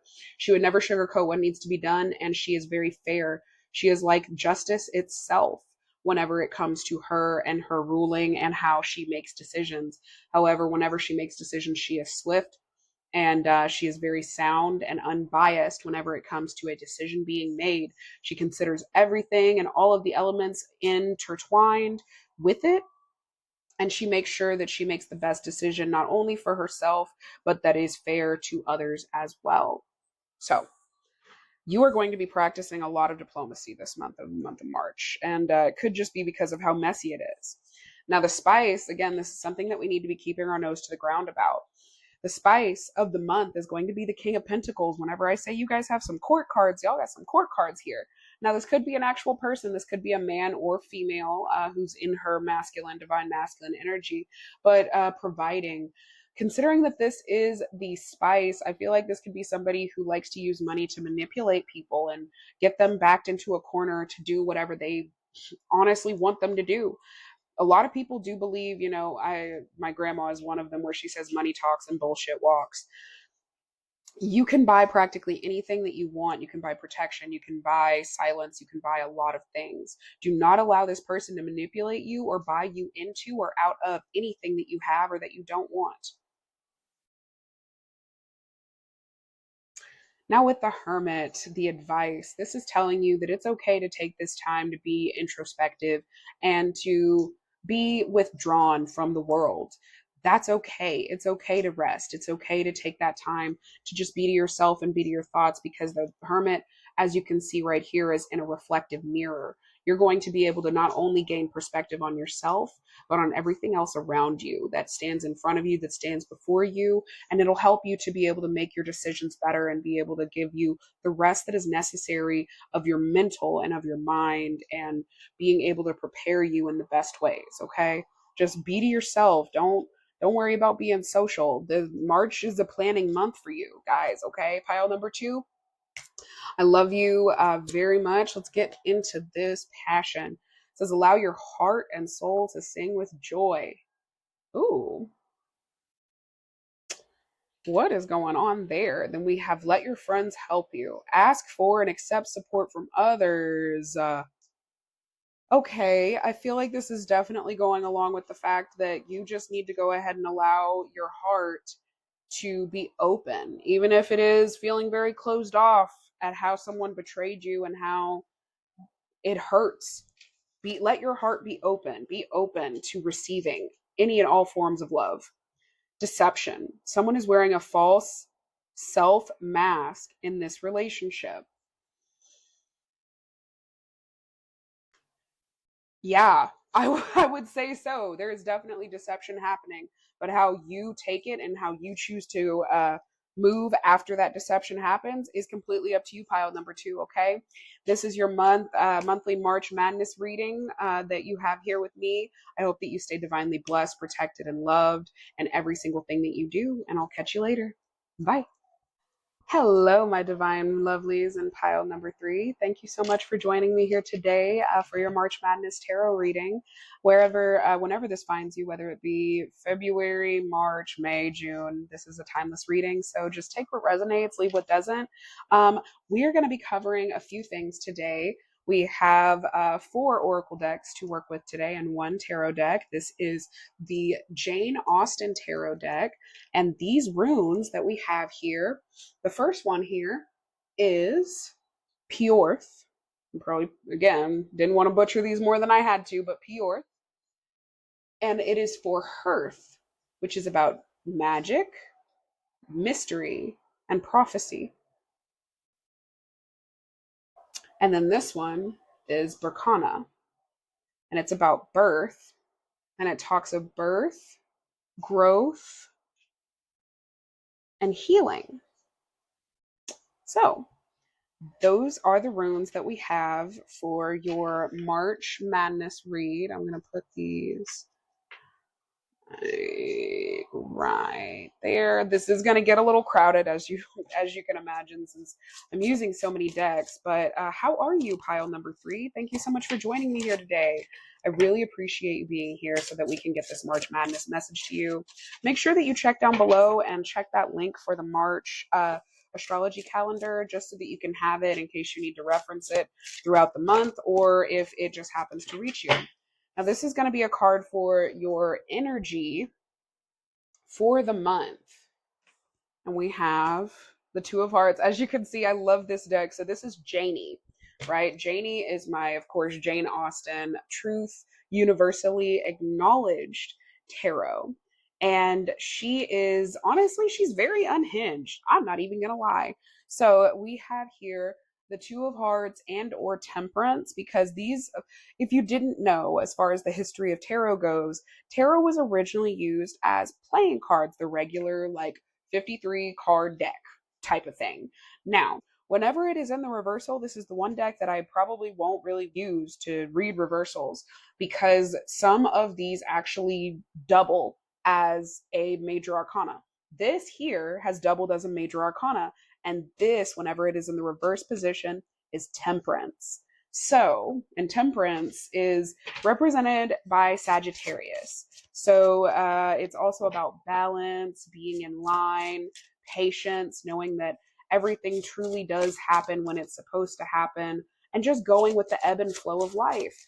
Because if anything, Sages are definitely going to go with the ebb and flow. They're not going to do anything that they don't want to do. They may fight back on the ebb and flow initially, but because they are lifelong students and they definitely pride themselves on being as such, they have to experience all the mistakes, all the things that come with being in the ebb and flow. Okay? So, what is the next? Are there any other? Is there more energy for the month for pile number 3? Ooh. Okay. That itself is very interesting. Now, for the Jack of Hearts, this is going to be, hearts are represented by wands here. So the Jack of Hearts, which is honestly Lydia Bennett, if I remember correctly, the Jack of Hearts being the Knight of Wands is so interesting to me, because it talks about charm, and you're going to be patiently going about the motions, if that makes sense. This could be someone who is presenting you with charm, or you could be presenting somebody else with charm to get something that you are wanting, desiring, or you are finessing your way into something. You're finessing your way into the month of March, or through the month of March. It could be a time whenever you are actually going with the ebb and flow for once, because you learned from how you tried to control things and control outcomes that it does not do you any good. You're learning.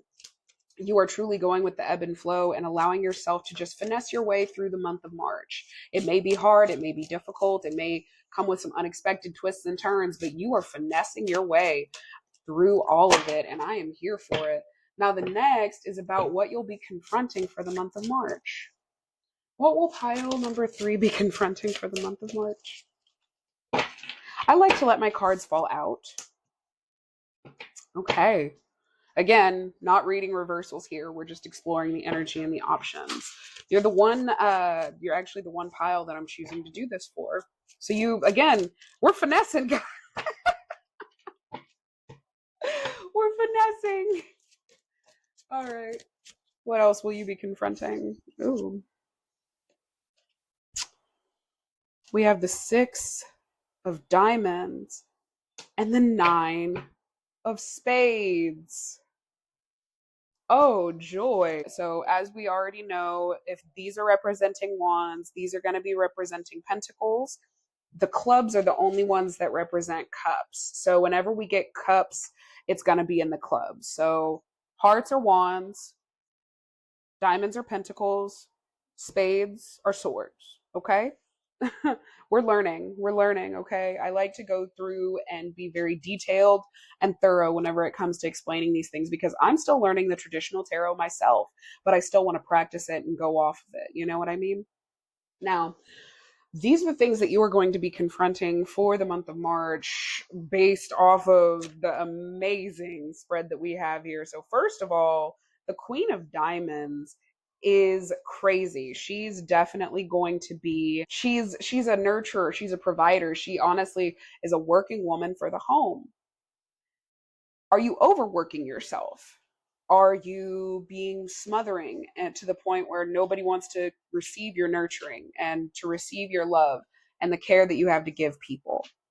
Are you doing that to yourself just to make up for some things that you don't want to acknowledge?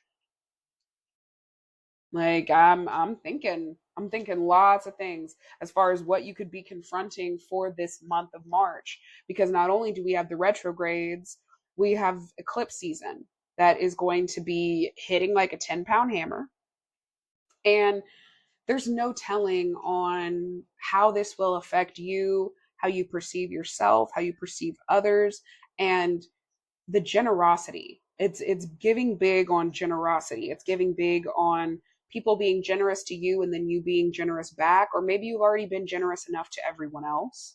And now you're finally receiving generosity and you're able to finesse your way through the month, through the hardships, through whatever the drama is bringing for the month of March.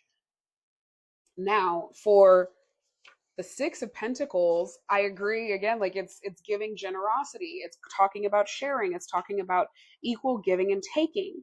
The month of March and what you're going to be confronting is maybe how people are taking too much from you. And this does not have to be a material resource. However, it does pertain to things that are in the physical world, the physical realm that we can touch, that we can quantify, I suppose you could say. So this could be your time. This could be your energy that you're spending on someone, something, a job, a person. This can be a lot of things, but there's an unequal balance of giving and taking, and it needs to be addressed and assessed. And it could also, because the clubs are swords, this could be affecting your mental health. This could be affecting how you're viewing yourself. This could be affecting how you're processing your emotions. This could be affecting a lot of different things, but it is mainly affecting your psyche. And it just does not sit right with you. It does not sit well with your soul. Like it does not sit well with you. Now, let's move on to the next as far as some of the things you can be learning during this eclipse season. And this is one of two eclipse seasons we will be having this year. Ooh, okay. Oh, you got two hearts. You got the Ace of Hearts, which again, the hearts are wands. And then we got the Nine of Wands. My word. What else can pile number 3 be learning during this eclipse season? Honestly, this is the first message that I've received that all day that's been like this. I love it. This is very different energy.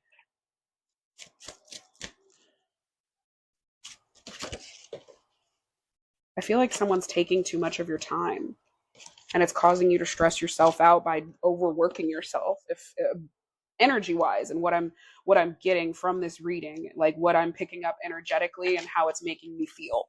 I feel like somebody's taking from your time, that's taking from your mouth, or you're giving your energy to something that doesn't give back to you. Someone, something is taking, and it's got to go. The eclipse season is going to be getting rid of that. I feel like the eclipse season is going to be nixing anything that is unequal or is not an equal give, share, and take.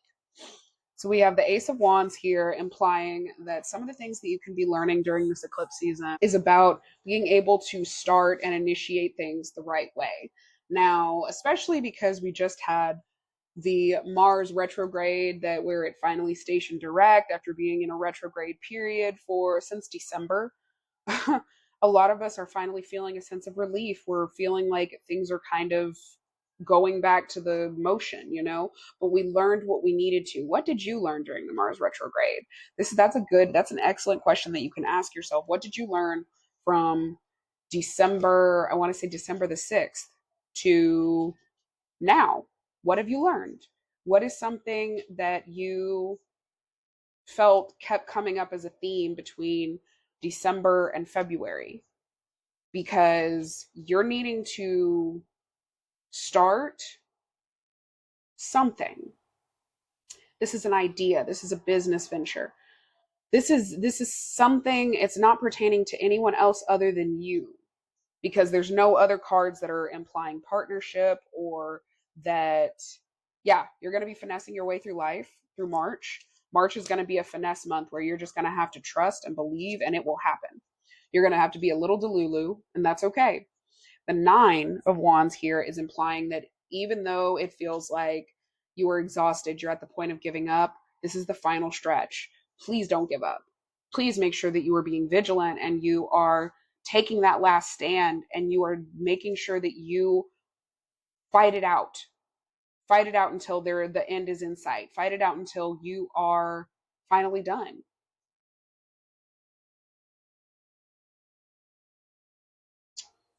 Because the Nine of Wands here, there's and that there's a 9 here. That's very interesting for me. There's a lot of final things that are coming to a culmination point, that are coming to a head here for the month of March for you, pile number 3. And the 4 of Spades talks about you being apathetic, talks about having a lot of things presented to you, but you not wanting any of them. This is very much in the energy of, yeah, I know it's there, but I don't want that. Yes, I know it's there, but I don't want that. And I think you need to sit with yourself and truly understand that that's part of getting what you ultimately want. You have to make a hard decision. You're going to have to make a decision that you're not quite content with, but it's going to bring you closer to what you're wanting, like a prerequisite course, if you were to say. You need to make sure that you are taking the courses necessary for you to succeed throughout the rest of your journey. Take up the volunteer work. Go pour yourself in a way that may seem like it's a waste of time, because I feel like you guys are very much like nitty-gritty workaholic type people. Could be wrong, but if you're not nitty-gritty workaholic type of people, you're very self-sacrificial, and you're used to sacrificing your needs and putting them on the back burner for others and trying to make sure that you have everything together while you're still doing that. And that's impossible. You're, of course, going to receive some type of burnout, some type of issues whenever it comes to trying to be everything for everyone. Because the Queen of Pentacles here is implying that you're going to end up exhausting yourself trying to be that person for everyone. You can only be that for you and for the people like your kids or your partner. But again, you need to identify with the part of yourself that is not just a partner, not just a mother, not just a father. You are your own individual person. There's an unequal amount of give and take, and it needs to be balanced out per temperance. You're going to have to be patient with balancing it out. And yes, it's going to take time, but it's also going to take you doing some things that you don't really want to do. And I'm always going to say it's not going to be it's not going to be something like, oh my goodness, I need to go and, like I've got to go and give my car away. No, no, no, no. This is okay. You want to continue to provide to people, but first you have to provide to yourself. If you are sick, you cannot provide to anyone. You are actually a hazard to everyone around you whenever you're sick. But if you allowed yourself to get to the point of exhaustion and burnout to where it led into your sickness, what are you doing? Was that providing even worth it? Because now you're sick and you're having to stay out and down whenever you'd rather be at work. I need you to be constructive in your own terms outside of the work that you produce or the results that you present to people, including yourself. Just have faith that you're doing the right thing. Have faith that if you take a break and you decide to realign yourself, that everything is exactly the way it's supposed to be. If you have something stop you that makes you realign yourself, it's for a reason. It's not for nothing. You know what I mean? Like there's purpose behind pauses, I promise. Now let's go ahead and get our oracle message for March for you, pile number 3. We got white buffalo.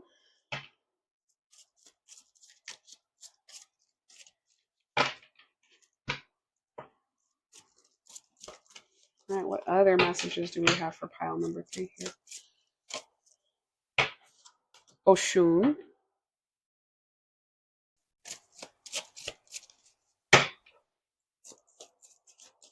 Oop, last one. Clear quartz. Okay. Now let's get the energetic messages for March for you, pile number 3. Sweetness. Sweetness.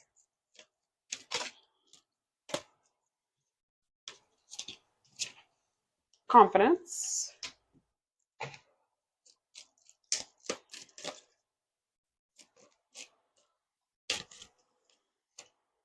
And passion. And at the bottom of the deck is flow. Ironic. Ironic. All right, let's go ahead and get into this message before we get into the sweet spice and advice for March, okay?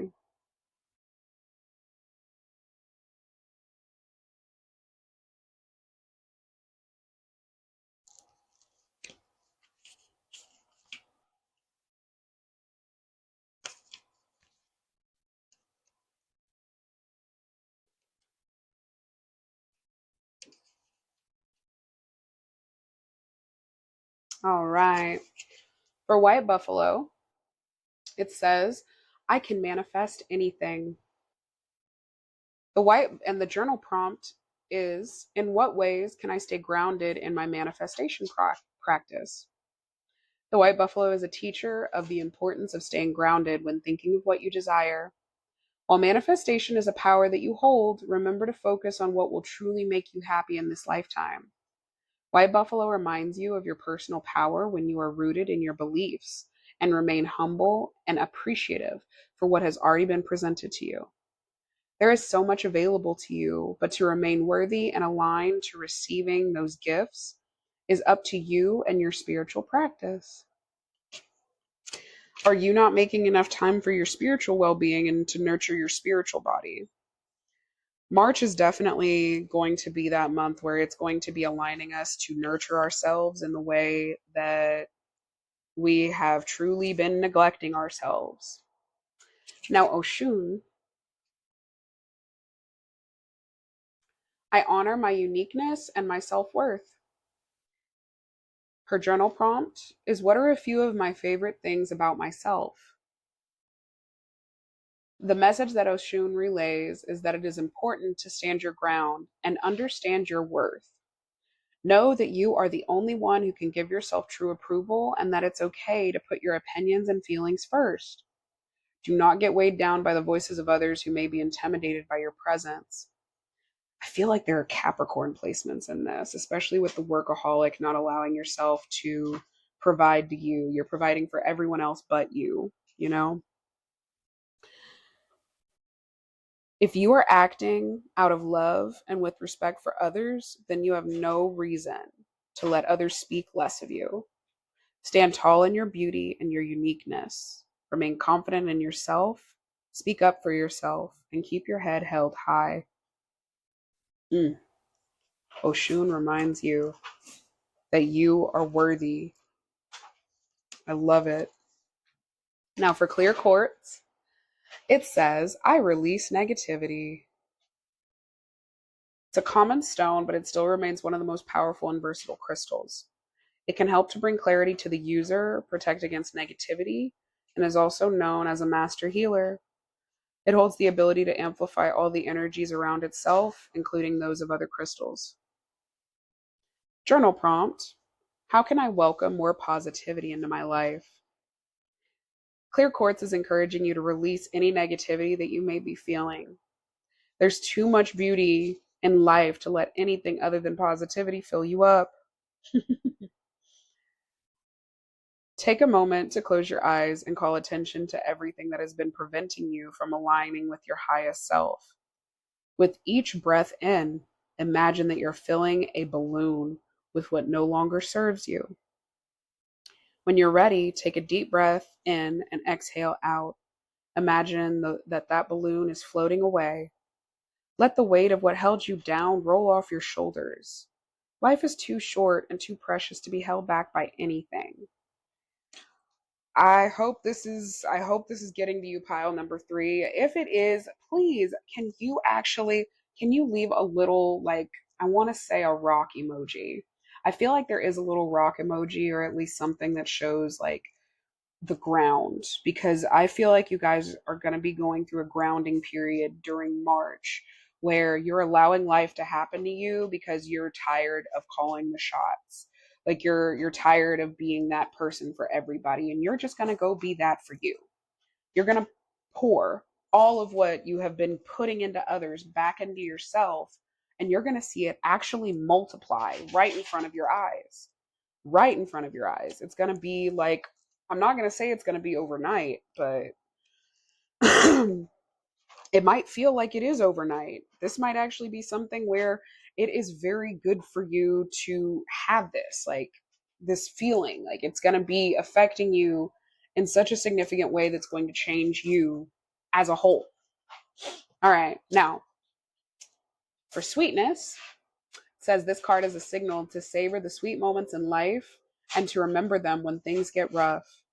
The small things in life are often the sweetest, but they easily go unnoticed. Sweetness is always there if you look for it. Mm. Please remind yourself to look forward to the sweet everyday things in life, like on your route to work, noticing trees, noticing the flowers that are blooming, noticing how the whole, like how spring is just coming into being. You know, if you live around snow, notice the things and environments and buildings that are around you that you can take pride in, or at least take some type of happiness in. Just make your everyday playful. Now, with confidence, confidence is not a fixed attribute. It is something that we are continuously working to build throughout our lives. In a reading, this card signifies that it's the right time to start working with working with enhancing your sense of self confidence. How can you build more confidence in your life in a meaningful way? By pouring back into you. Like, period. Period. By pouring it right back into yourself, knowing that only you can fulfill you and nothing else can. Not a person, not a substance, not a place. Passion. How you perceive passion can depend upon what lens you view it through. Passion may be associated with lust and temptation, or it may suggest an optimistic action, like a fire in your belly. This card encourages celebrating your passions in whatever form they take. It asks you to acknowledge the flame that sits within you, whether it's a deep conviction, interest, or love. Find what stokes your inner fire and embrace the excitement that comes along with it. And then for flow, I absolutely love it because, like, it's a beautiful card itself, but at the bottom of the deck is flow. And I feel like this message alone, the energy of March, is telling you to just be in that divine flow. The name aquamarine is derived from two Latin words, aqua and marina, meaning seawater. This card is about going with the flow, changing and adapting to a situation rather than fighting against it. It's important to keep in mind that currents can be very strong, and water always gets to where it wants to go, slowly carving away stone as it flows by. Let this thought guide you and carry you on your journey, and let the water carry you where you need to go. Flow. Man, that's a kicker. All right, now what's the sugar, spice, and advice for pile number 3?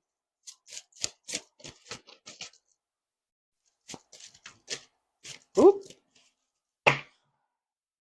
Well,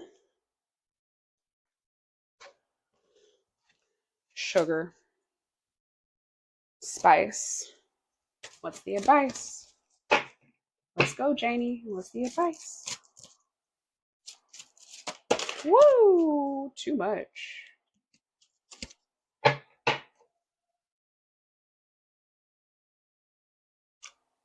King of Pentacles. Well, let me get the one particular oracle deck I chose for you, pile number 3. This is the Literary Witches Oracle, and it is a beautiful little deck that reminds me a lot of old Janie here because it's very unhinged in the way that it gives messages, but it still gets the point across very well. We have Mary Shelley and Loss.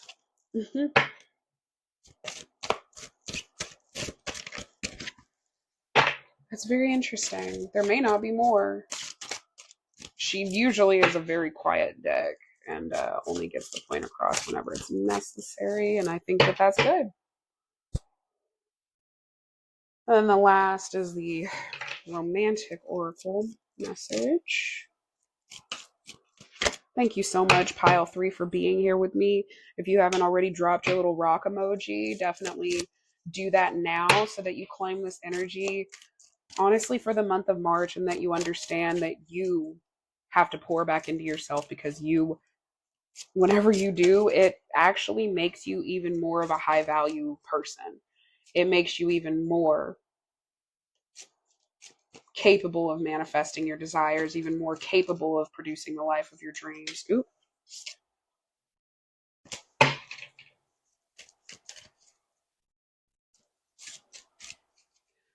This deck. There we go.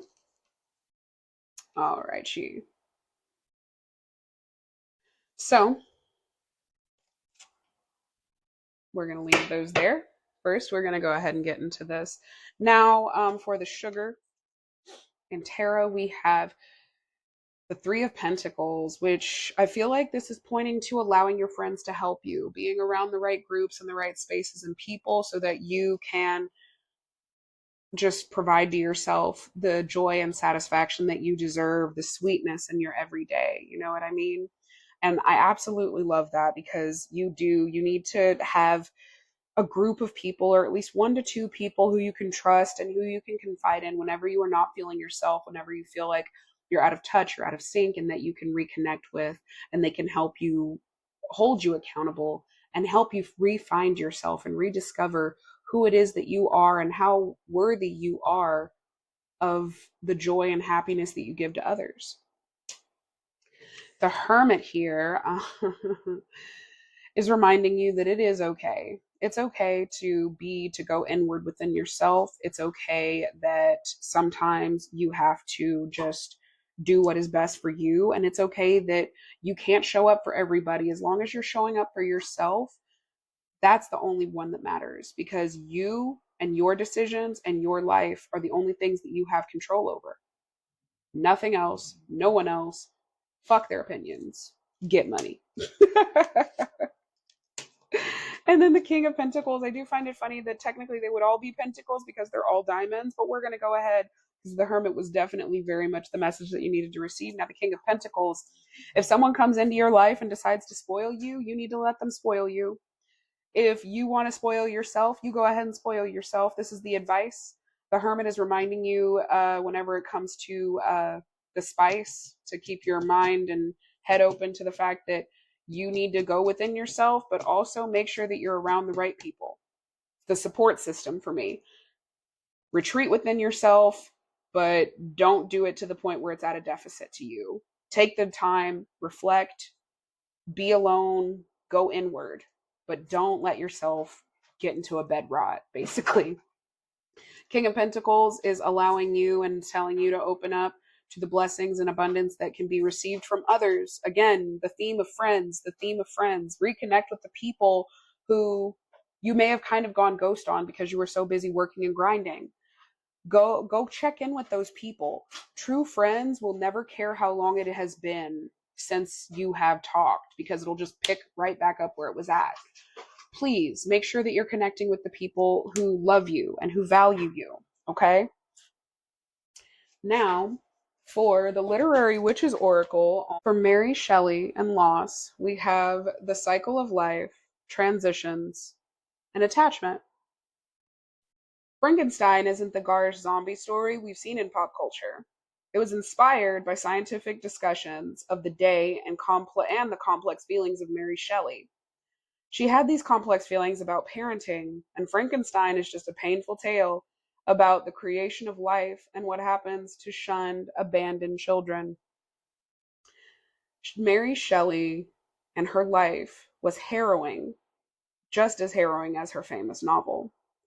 Her great losses of her mother, husband, and 3 children tried her ideals of domestic harmony. Wow. What a twist. I want you to make sure that you're like Mary Shelley in the sense of not losing yourself in your role as a husband, wife, mother, father, provider in any way. Please reconnect with yourself before you lose all sense of yourself. Getting to know each other. As you reveal your innermost selves to each other, you deepen your bonds.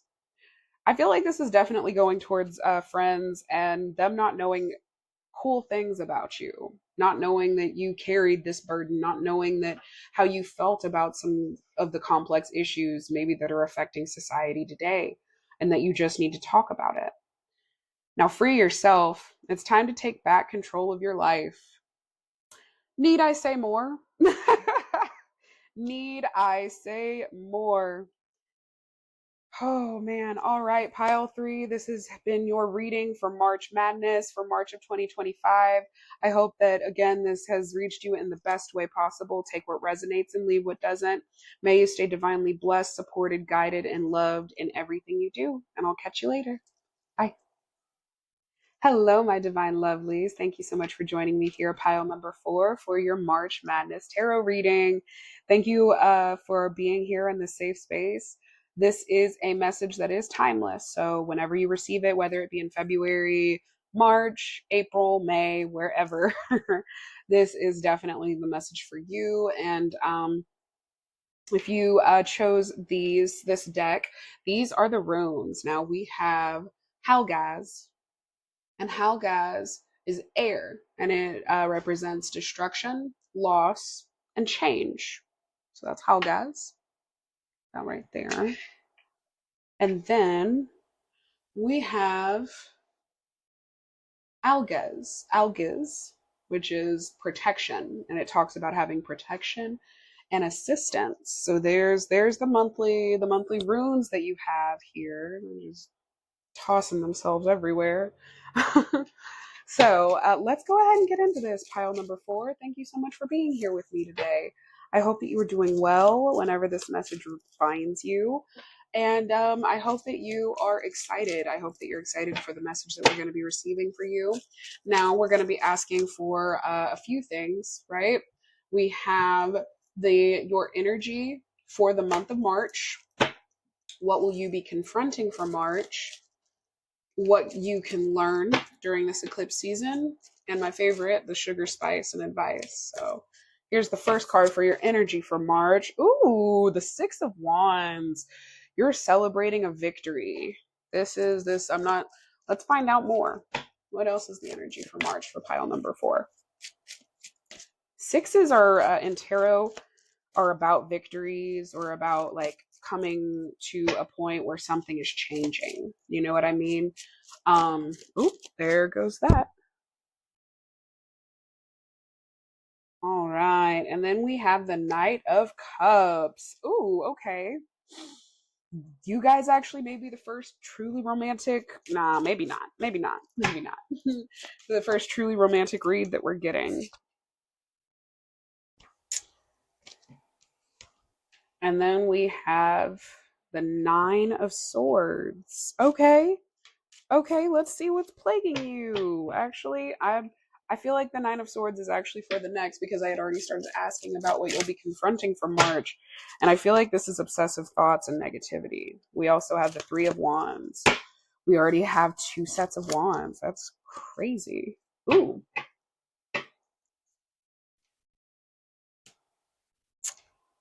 And also the Three of Swords, things you will be confronting for the month of March. Okay, let's go ahead and get into this message that we have here so far. Now, we are going to be having a Venus retrograde as well as a Mercury retrograde during the whole entire month of March, basically. And we have two eclipses. We have the lunar eclipse, which is the full moon in Virgo, that is going to be happening on the 14th of March. And then we have the solar eclipse, which is the new moon, and that's going to be in Aries. Now, for this Six of Wands here, it just gives me all the types of energy of a victorious person, someone who is celebrating, whether it be a actual like big achievement or it's a personal achievement. You are celebrating. You are victorious in whatever it was that you were giving your actions and effort towards. Now, again, overall like energy of the month of victory. Now, with that being said, we also have the Knight of Cups here. So you could actually be trying to date. You could be going out to social gatherings more. You could just be being social in general more and messaging people and actually responding in a decent amount of time. Who's to say other than you? You will take whatever resonates and leave what doesn't. But as far as the overall energy of the month, you are going to be flirting, you're going to be social, you're going to be lively, you're going to be going and mixing with everyone in the room and being able to be a social butterfly, network a little bit, maybe even. Now, for what you'll be confronting for the month of March, we have the Nine of Swords, and this is all about anxiety. So, swords are going to represent our thoughts, communication, and mental, like our mental status. Are you having some more obsessive thoughts? March could be bringing out and plaguing you with some obsessive thoughts. You could be having thoughts that you don't need to be going and doing this, or why are you trying to be social, or some things that maybe have you second guessing yourself in some one way or another. With the Three of Wands here, and again, like the wands here and the swords are becoming very prominent.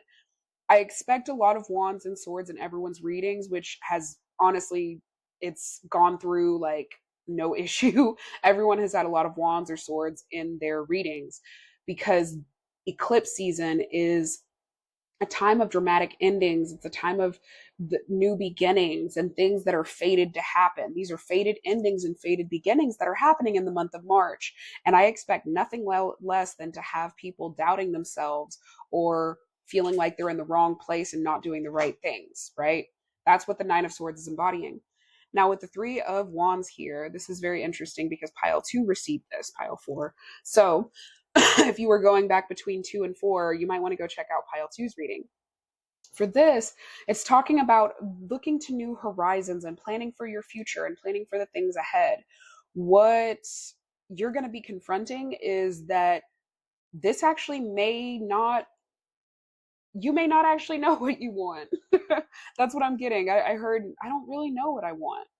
I don't really know what I want my future to look like. I don't really know. And with this here, another thing you're going to be confronting is possibly healing some heartbreak. You may be facing some heartbreak for the month of March because, as I said, we do have the Mercury retrograde and the Venus retrograde. This can be a time of dramatic endings and beginnings with relationships and with new people, new circles, and new friend groups. This doesn't have to be romantic love. This doesn't even have to be platonic. It could easily be something in where you hurt your own feelings, but this is an emotional hurt and you're having to go through a grieving process with the Three of Swords here. Do find it funny that we have 2 threes here already, and threes are about working together, progress, and a team effort, type of energy. Now, as far as what can pile 4 be learning for this eclipse season, we have the Lovers. Oh my goodness. We have the Lovers. We have the Knight of Swords. What else do we have for what pile 4 can be learning during this eclipse season?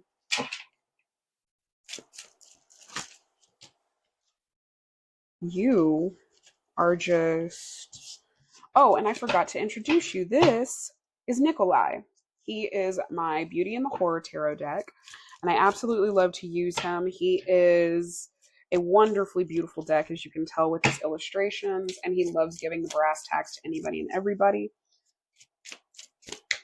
I feel like that is actually the only things that we need to worry about whenever it comes to you learning for eclipse season, because he starts spitting out random cards in big piles whenever he's done talking, and I feel like he is done talking. So let's go ahead and get into it. I like to name my decks because it actually gives me a little bit of a closer interpersonal relationship with them, and it helps me to know them and them to know me so that I can read better.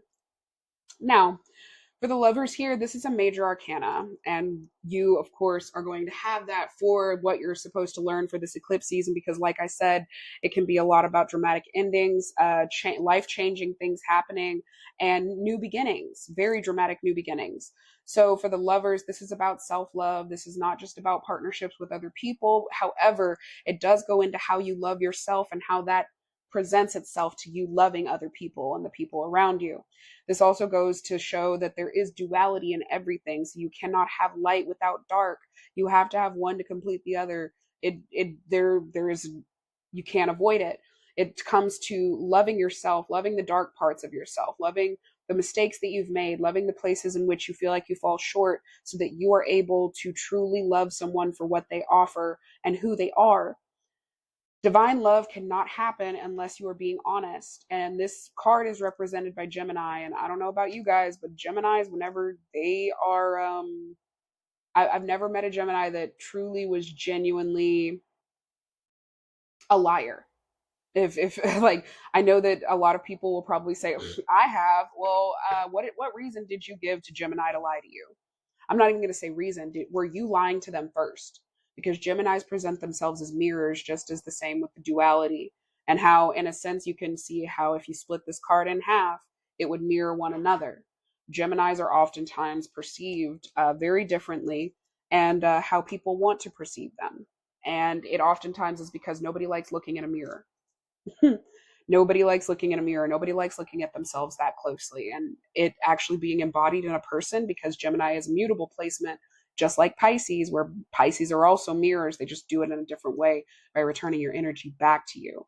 All the mutable places are very much mirrors in a sense of they give back what they are given. Now, the King of Swords here is very much talking about learning how to be decisive, learning how to know what is for you and what isn't. Stop deliberating over things that you know will never satisfy you. Just continue to move on and continue to move forward. Be like, oh, well, you know what? If I find anything unsatisfying about that, I just don't need to think about it anymore and keep going, because there's no point in trying to consider a compromise whenever there's no compromise to be had other than between you and another person. If you're trying to compromise between you and yourself, don't ever compromise. Go for what you want.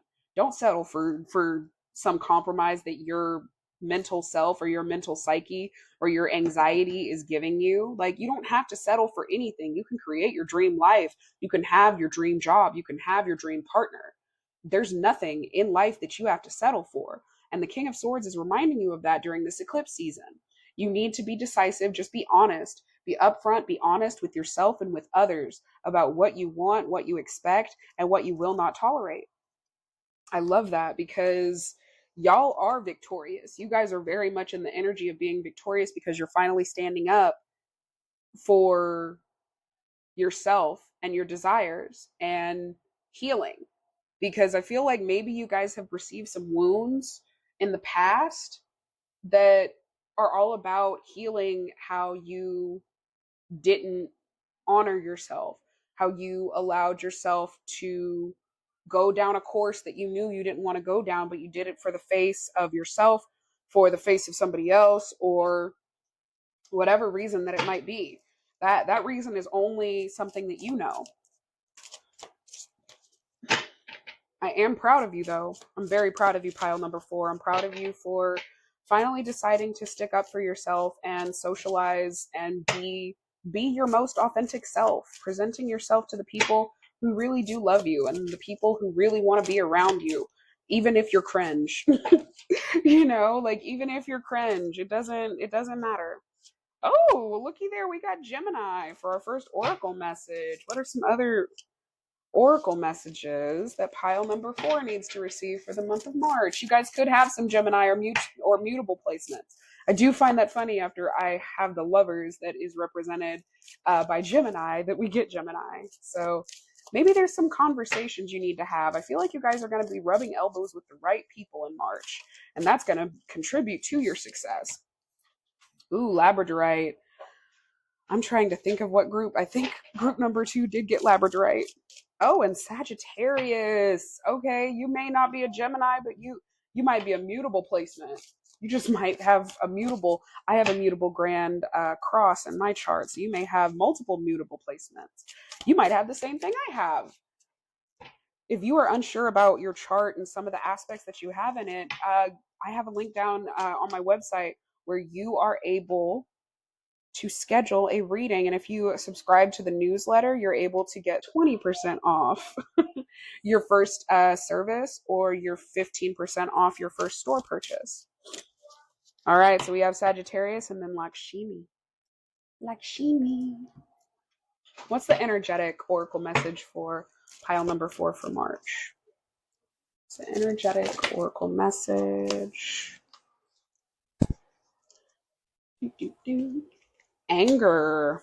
You know, anger isn't necessarily a bad thing. I feel like anger can be used in such a constructive way to not only identify what you cannot and will not stand for anymore, but also like just where you're being wronged, where your inner self is upset, like where is the injustice being done to you? That's what anger oftentimes can indicate. Then we have trust, woo, and sweetness. Pile number 3 just got this. And then at the bottom of the deck, we have surrender. All right. All right, so for spirit allies, we have Gemini. In Gemini, it says, I speak my truth. What was I just saying? I need you guys to definitely speak up and be honest with yourself and with others. Stop hurting yourself at the cost of saving somebody else's feelings. The journal prompt for Gemini is, what topics would I like to learn more about? Gemini is the embodiment of inquisition and truth.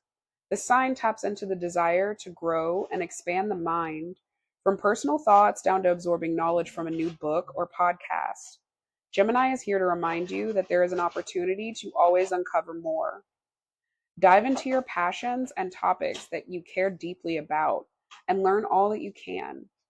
Gemini wants you to understand that with knowledge comes the ability to create positive change. And when you speak your truth, there is much power to be held. Ooh. You guys are finally coming back into your power. You're reclaiming your power. You are going to be finally doing the right thing for yourself for the first time, honestly. I feel like it's a first time experience, and so it needs a little push, you know, whether it be by you or by the people around you. The victory is going to push you to do better and to continue to do better.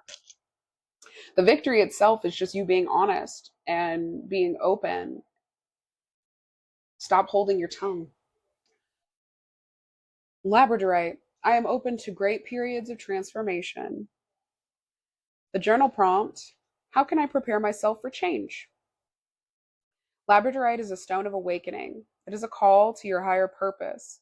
You can no longer put off your destiny in this lifetime. A stone of the new moon, Labradorite symbolizes a period of new beginnings to come. Use this time to set intentions for where you'd like to see yourself and plan for the journey ahead. Call on your guides If you feel like you have questions unanswered, so you can make a decision with all the awareness you need. Now is not the time to rush. It is the time to recognize the transformation to come and to prepare yourself to welcome it with open arms. Mm. You are speaking up, you are speaking your truth, and it is paying you back. That's all I keep getting, the feeling of this reading. You're speaking up, you're speaking your truth, and it is paying you back. You're planning, you're making the steps necessary to be better, and it's paying you back. All right, Sagittarius, I am answering the call to explore. The journal prompt is, what am I interested in, and how can I learn about it in a unique way? Sagittarius is the call to get out there. Their natural curiosity is reaching out to you, urging you to take the leap and chase after the thrills of life. Now's the time to be spontaneous and let nothing stand in the way. You're brilliant and can figure anything out. Your energy is limitless, and you just have to embrace the path of your most aligned highest self. Sagittarius is all about welcoming the unfamiliar and being open to new ways of living. Be open to seeing and feeling everything in life with a renewed perspective. Mm. That's absolutely beautiful. And I think it's wonderful because it very much so aligns with the runes, like the destruction, the loss, the change, the support, like I just the protection and assistance. It's giving you have all the tools at your disposal that you need to succeed. That's truly like what I'm picking up from it. Now, Lakshmi, abundance can be found everywhere in life. Her journal prompt is, when was the last time I expressed true gratitude? Lakshmi encourages you to look at all of the ways that abundance could come to you. Life's riches come in many forms and don't just include monetary wealth. Abundance can look like living a healthy life, feeling loved and appreciated, and obtaining the goals you've set for yourself, no matter where you are in life. Lakshmi calls for you to give thanks for everything that you have. Gratitude helps create awareness and inspires you to appreciate the present moment. Hmm. Absolutely divine oracle message so far. Now, for anger, this card represents an acknowledgement that anger is a natural part of life. It's okay to feel angry, but what can you do with the immense amount of energy that comes with it? How can you transform anger into something helpful for yourself or others? Mm. I was just saying how whenever you take that time and you go ahead and transform that anger and that power that you get, that raw energy, and you transmute it, it can become something absolutely incredible. Now, let me adjust my light a little bit.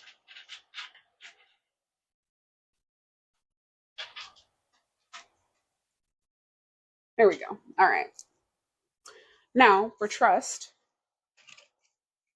it says, when this card comes up in a reading, it's a sign to start trusting yourself.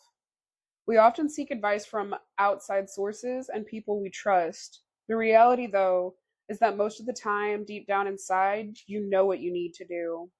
Have the confidence to trust in yourself and your own sense of self governance. Ultimately, you can make your own decisions. I definitely feel that energy is very, very, very strong here because it seems like you've been doing a lot of people pleasing and like coddling yourself or coddling others, and you've got to stop for your own well-being and sake. Like, we don't want you being in a position or a place in your life that you're upset that you're in because you chose to listen to the wrong person. Now, sweetness. This card is a signal to savor the sweet moments in life and to remember them when things get rough. The small things in life are often the sweetest, but they easily go unnoticed. Sweetness is always there if you look for it. Mm. And speaking of sweetness, let's go ahead and get our sugar, spice, and advice. It has been such a nice time reading with you, pile number 4. If you are still here with me and you are receiving this message, please make sure that you are leaving a sword emoji at the bottom in the comments so that you acknowledge that you have received this message and that you're still here with us, pile number 4, just rocking it out. Sugar, spice, and advice. There's the advice. This is sugar. This is spice. Ooh, we got, jeez Louise, everybody is getting the 8 of Wands. I swear. I swear. It's so funny because you got the 7 of Wands here. You got the 7 here and you got the 8 here. It's crazy. All right. Hold on. We're going to go ahead and include that last spice because it came out for a reason. So here's the sugar. The sugar is that you are going to feel like you are at a loss, but it's going to feel like a magnificent loss. This could be a loss of resources. This could be a place where you feel like you are in poverty, but I feel like this is more than likely going to be bringing out how you are in poverty in a different way. You are not in actual material poverty. You could be in spiritual poverty. You could be in emotional poverty. There's a lot of ways that you could be doing this, and I feel like this could be applying to the way that you perceive sweetness. And how I feel like you're going to be, the sweetness and the sweet of March is you being grateful for everything. Being grateful for the people leaving and for the things coming. Being grateful that even though you listened to the wrong people and got yourself into something that you didn't want to, you're learning, you're processing, you're exploring, you're experiencing something that not everybody gets to do. Revel in it, enjoy it. The spice, which is what we need to keep our nose to the ground to and make sure that we're staying alert, is that these things are going to happen quickly. March is going to be a very quick month for you. Just, it's very apparent based off of the wands and the swords that we have in this reading. But I want you to make sure that you are not being hasty with your actions and decision making, that you are taking the time to really consider the things that you have to say. Don't just say something out of the side of your neck. Make sure that you are, if you can't really articulate what you want to say, go write it down. Don't say anything. Don't say nothing.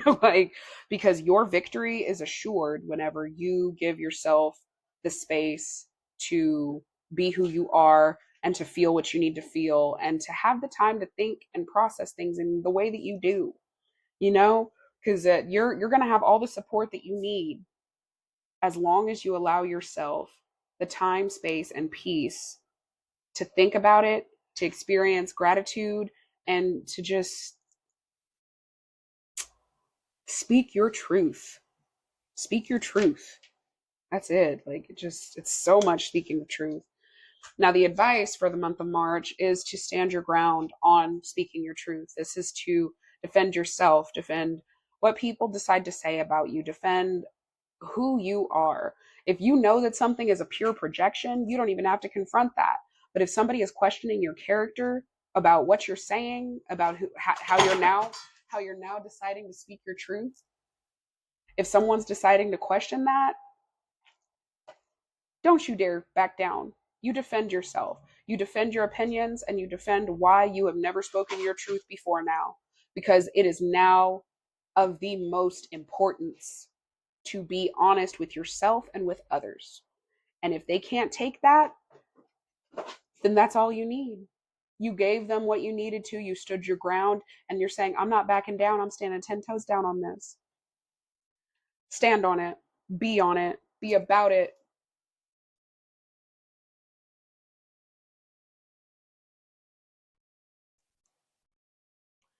And then the last with the energetic of surrender. By ceasing to resist, you can create peace for yourself. The act can be uncomfortable at first because it hurts the ego. But when we surrender and let go, We free the parts of ourselves that worked so hard to fight.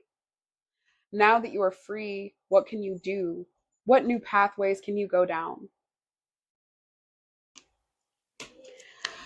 Oh my goodness. Absolutely wonderful. And then we're going to go ahead and get the last oracle message because I picked a particular oracle deck out for you, pile number 4. It's just the one that resonated with the energy. Okay, so what is the oracle message that pile number 4 needs to? I don't know if I said pile number 2 earlier. I'm so sorry. Pile number 4, girl with the snake, charm.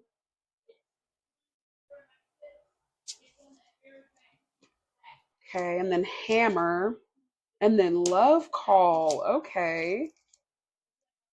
That's very interesting. It's very interesting.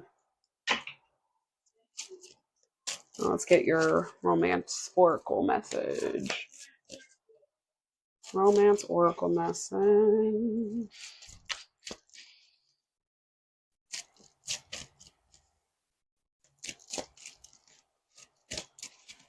This deck has been kind of hitting and missing because sometimes it'll give a message and sometimes it won't. It is safe for you to love. Okay. All right, let's do this. So girl with the snake. Charmed or used, enable, and boundaries. This could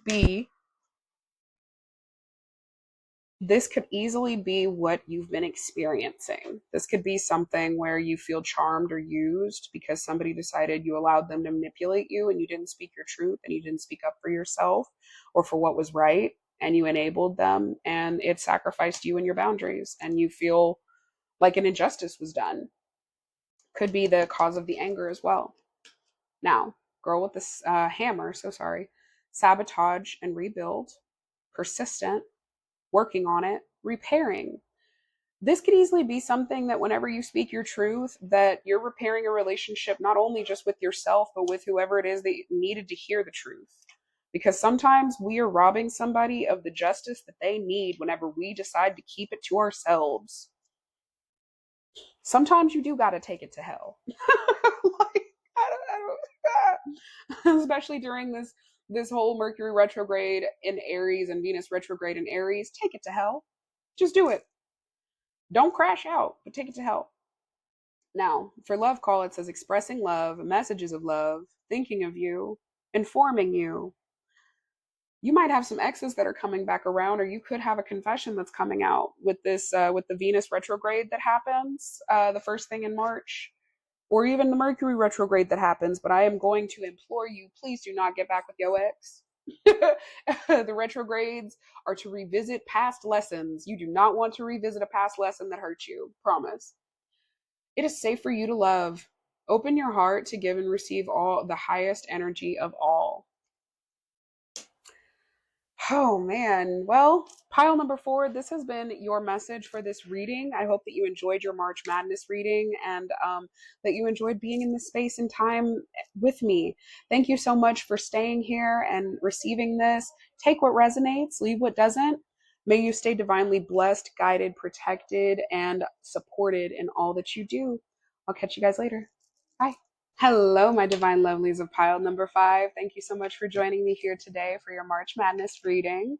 Let's go ahead and get into it. I hope that you guys are having an excellent time or excellent month. I don't know if you're watching this in February or March, but this is a timeless reading. Now, if you chose this pile, this is with the anime tarot. As I knock things off, this is with the anime tarot, and these are the runes that you chose. Now, this one is Raido. Again, trying not to butcher them, but at least I only did it once. This is Raido, and it is about movement. It represents ride, journey, and travel. That right there. And then we have Ingus, which is fertility, and it's about energy, sex, balance, and land. All the things that it takes for you to be fertile. All the things that can be fertile. All right. So we have a quick tarot message. Well, not necessarily quick. I feel like none of these have been quick, but we're just going to review the energy for the month, your energy for the month of March. what you will be confronting for March, what you can learn during this eclipse season, and sugar, spice, and advice for March. And sugar, spice, and advice. Sugar is about the sweetness and the things that we can, relish in and really understand and lean more into. Spice is what we should keep our nose to the ground for and watch out for. And then advice is obvious. It's just the advice for the month of March. So let's go ahead and get into this. Let's get the energy, your energy pile number 5 for the month of March. What energy is pile number 5 going to be embodying for March? We have the Page of Swords. My goodness. You're going to be very decisive, logical, critical thinking, definitely. Using your intellect a lot during this time. Is there any more energy that we can expect from pile 5 to be embodying? And there goes that.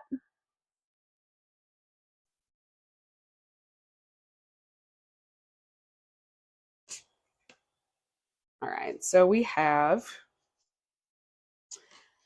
the 8 of Swords, the 9 of Pentacles. So as far as the energy that you can expect to be embodying pile number 5, it looks like you are going to be embodying this critical thinking energy that is allowing you to separate and free yourself from some of the things that were holding you back. The 8 of Swords is a card of self-imprisonment. In the traditional tarot, it shows a woman who's bound and has cloths and a blindfold over her and has her arms bound by rope. But she has 8 swords that are surrounding her. And if she just chose to move in that uncertain place and in that darkness and move closer towards one of the swords, she could cut herself free and free herself. So with the Page of Swords here, the Page of Swords, the 8 of Swords, and the 9 of Pentacles here, it looks like once you actually free yourself from whatever imprisonment you have yourself in, that there's actually a lot of money to be made. This could be a capitalistic venture. This could be you starting your own business. This could be a lot of different things. Now, for what will you be confronting for the month of March? What is pile number 5 going to be confronting for the month of March? We have the Fool. And it is in the reverse position.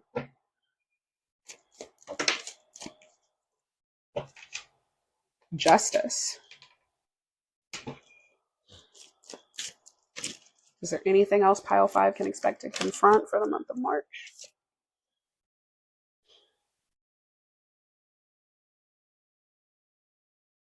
Okay, the 8 of Wands reversed.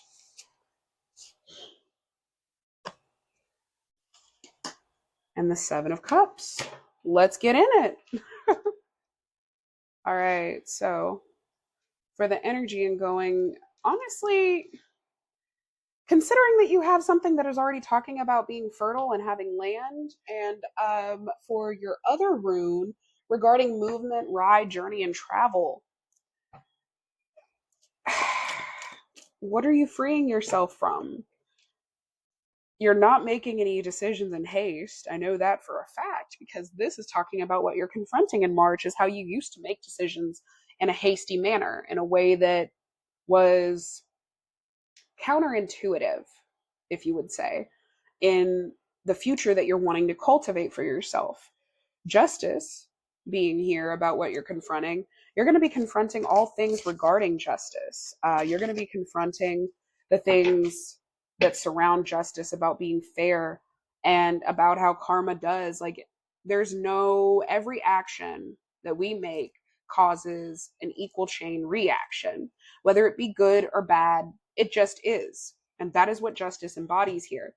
Justice is embodying making sure that you are doing the right things by others and by yourself, but primarily by yourself before by others. Just making sure that you are fair and that you are treating people fairly, because it will come back to you.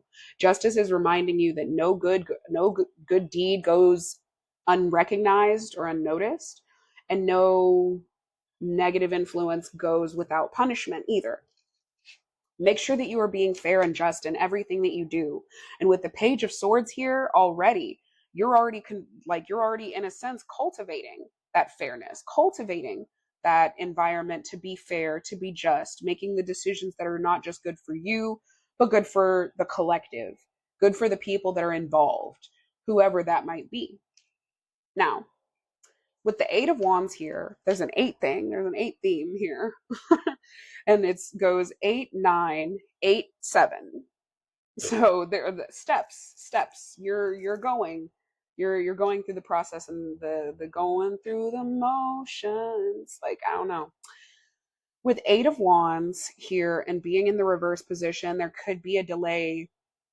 There's going to be a delay of some kind because Eight of Wands upright is forward movement and it's quick and fast movement. But the Eight of Wands is talking about a delay to the movement, and it's not necessarily that it's a bad delay, but it is telling you, along with the full reversed here, to pump your brakes on whatever it is that you were trying to do and go forward with. The Page of Swords is reminding you to plan. The Page of Swords is reminding you that it does take time. Once you receive that amazing insight and that intellect and that spark of creativity, it takes time to move into the place, the plan, the phases. You have to make a plan. You then have to execute said plan. And the Eight of Wands is reminding you that it's okay to go slower than the people around you because you're not doing this for the people around you. You're doing this for you. The Seven of Cups here is reminding you that not all options are as they seem. The Seven of Cups is very much gives like illusion type stuff.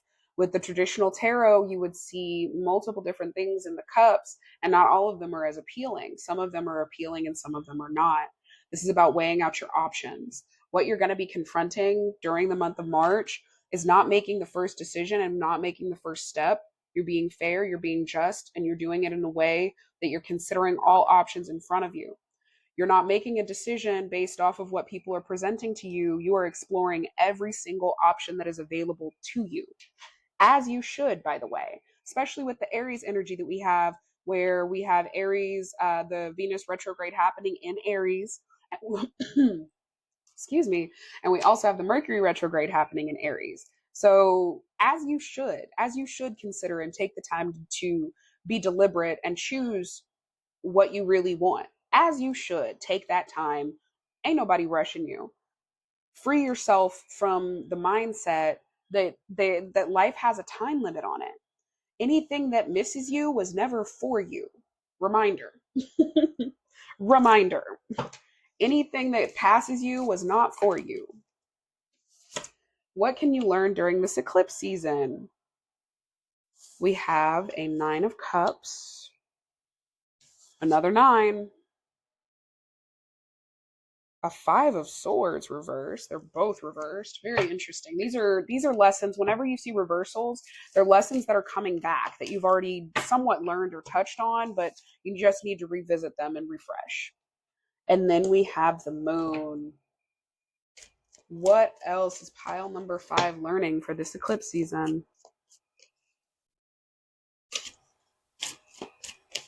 All right. So pile number 5, what you are learning for this eclipse season, with the Nine of Cups reversed, you're learning that not everything has to be exactly, there's outcomes that you cannot control. But as long as you are getting to your desired ultimate goal, that's all that matters. There is going to be disharmony. There could be disharmony in your relationships, disharmony in your homes. This could be part of the reason why you're realizing in the Page of Swords and the Eight of Swords why you need to free yourself from your self-imprisonment. You could have been willingly imprisoning yourself by trying to keep the harmony, trying to keep the peace, trying to be the peacemaker. But justice reminds you, as well as everything else here that's so interesting, justice is reminding you that just because you keep the peace does not mean you are doing the right thing. Just because you choose to let someone get their way doesn't mean that it's going to be fair. And it doesn't mean that that's the right thing to do. Justice is reminding you and confronting you with do what is right. Don't do what you think somebody wants. Do what is right. And the Nine of Cups is telling you that sometimes whenever you do what's right, it's not always going to feel right, but it's worth it. It'll cause disharmony, but it's worth it. The Five of Swords here is talking about some type of concede or that you are just throwing in the towel on whatever argument or whatever it was that you were fighting. And because it is swords, the swords, we have a lot of swords here in your reading, as you can see. Because it is a sword and because swords revolve and are resonating more so with how we think, our communication, and the thoughts that we have. The Five of Swords here is telling me that you're finally going to stop fighting whatever mental battle it was that you were fighting, and you're going to be releasing in a way that you're okay with. Like you understand that the battle is not worth it. You've lost touch with why you were fighting in the first place. So you're just conceding. You're just, I don't need to fight for this anymore. There's bigger things. There's better things that I can go and fight for and that I can use my energy and my time for. And that is, in a sense, freeing you. That is. It's freeing you whenever you realize that I don't need to fight this. I don't need to fight this person. I don't need to fight myself. I don't need to fight any of this. I can just go. I can just do this my way. I can just free myself and see what I can make of that. There's no fighting. No fighting. Now, the moon, on another thing that you're needing to learn, or that what can you learn during this eclipse, is about uncertainty, about not knowing what's ahead of you, but manifesting and having faith. Having that blind faith, and having that blind faith and practice of it. Because if you're okay with blindly imprisoning yourself, you should be okay with blindly having faith that you can get yourself out of it. And whoever decides to be upset is just going to move on, and you're welcoming in new blessings and new people. I mean, you have to have, it's so funny because the moon is ruled by Pisces, and it's a major arcana, just like Justice and the Fool. The only difference is that you have Seven of Cups here. There's going to be a lot of people, or a lot of illusions, not even people. There's going to be a lot of illusions. There's going to be a lot of things clouding your judgment. There's going to be factors that are thrown in that are going to have you reconsidering a few things, doing the right thing, speaking up for what's right, and speaking your truth. But you have got to remember and remind yourself that you are on the right path. You don't need to see clearly on where you're going. You just need to be sure of yourself and your decisions that you make. That's why I say to be deliberate about how you go about doing things. Now let's go ahead and get some oracle messages. What are some energetic oracle messages for pile number 5? So we have 2 already.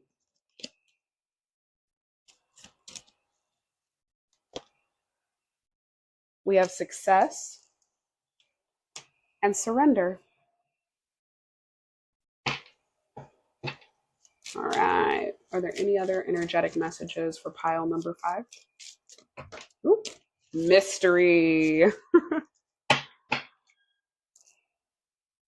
And at the bottom of the deck, we have caution. All right. All right, Spirit Allies, what March messages or March Oracle messages can we give to pile 5 at this time? By the way, pile 5, thank you so much for still being here and being with me in this journey. If you would, if you're still here and you're still receiving this message and you're liking what you've heard so far and it's resonating with you, please leave a little cup emoji at the bottom. We got Nanashe. Leave a little cup, a cup of your favorite beverage at that. If you like orange juice, leave orange juice. If you like a margarita, leave a margarita. But you guys it seems like your emotions are getting you kind of wound up, and that's why you guys have so many swords here. We also have rabbit. I think you're allowing your emotions to psych you out and make you think that things are not possible when really they are very much possible. Are there any other oracle messages that pile number 5 needs to receive for the month of March that is from the Spirit Allies deck? Ooh. Ah! Angelite. There we go. All right. Here are those. And we're going to go over these oracle messages before we get into the last and final tarot message here. All right. So let's go ahead and get into the Prism Oracle. We have success, surrender, mystery, and caution. So let me see here.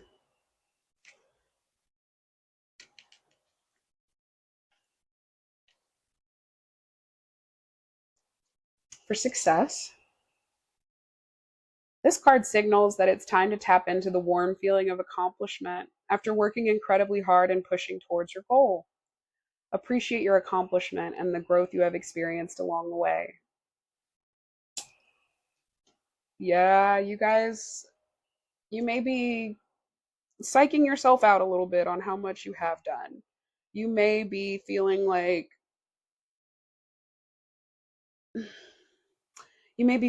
it's just not enough. You may be feeling like there's more that you can be doing. But please trust and believe. Like you're actually doing exactly what you're supposed to be doing. Don't overwork yourself. Don't put yourself into a place of burnout, okay? Surrender. Oh man, this one. By ceasing to resist, you can create peace for yourself. The act can be uncomfortable at first because it hurts the ego. But when we surrender and let go, we free the parts of ourselves that work so hard to fight. I was going to say the Five of Swords reversed. Now that you are free, what can you do? What new pathways can you go down? You've been fighting something. You've been fighting it. It's something that's inevitable, I will say. It's something that is inevitable and that you need to just be confident that it's doing what it needs to do, you know? Now mystery. It's funny because again, the moon and mystery, there's so many things just lining up crazy. The mystery card represents the idea that it's okay to not have all the answers all of the time. Embrace the various mysteries of life and let things happen and unfold as they need to. Surrender to the unknown. I hope you guys are hearing this message. Like, I hope you are hearing me whenever I say that it is okay not to know what happens next. It's okay to lean into the uncertainty and know that you're going to come out even better. Like you need to trust. You need to trust in your ability. You need to trust in yourself and your ability to make the right decision. Now, we have for the Spirit Allies Oracle, we have Nana Shea,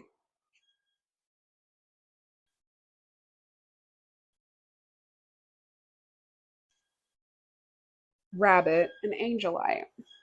So, for Nana Shea, look how beautiful she is, too. The fish are just coming up to her willingly. It says, I create space for everyone to coexist. A timely reminder of the change of consciousness that is occurring. Nana Shea calls for justice. Holy shit. Justice. Nana Shea calls for justice. Please, please, please listen to me here. Use this as a reminder to stand up for what you believe and speak out for those whose voices have been suppressed. The power to create change is within all of us, but it's when we come together for the greater good that we are able to create action. Now is a great time to research causes that you are passionate about and share your thoughts with others. Gently encourage them to do the same and find their own voice. Together we can heal and create a stronger foundation for generations to come. Journal prompt. What causes do I support and how can I be an ally? I love that because you may be one of the people who is afraid of ruffling the feathers of your friend group by speaking out about some of the injustices happening in the world and in your community and in society today. And I want you to take this as a very firm reminder that nobody is free if certain people are oppressed and certain people are having to sacrifice for that freedom in the same way that soldiers have to, except the only difference is that one is voluntary and the other is not. Even coming up now, it may actually not be so voluntary anymore. I want you to be mindful of everyone and everything that is going on around you and understand that you have to do what is fair and just and stop imprisoning yourself by the expectations of others and the people around you. Get rid of the people who no longer serve a purpose in your life and make sure that you let them know exactly why. Take it to hell. Rabbit, abundance is coming to me. Rabbit has hopped into your life to share that good luck and abundance is available to you. This does not just mean wealth, as there are many things that one could be abundant in. Health, happiness, and the wonders of nature are all possibilities for this. You simply need to believe that you are worthy of receiving good fortune. You will discover that through this belief, more will become available to you. So open your arms wide and welcome all that is on the way. Journal prompt. What does abundance look like to you? Love it.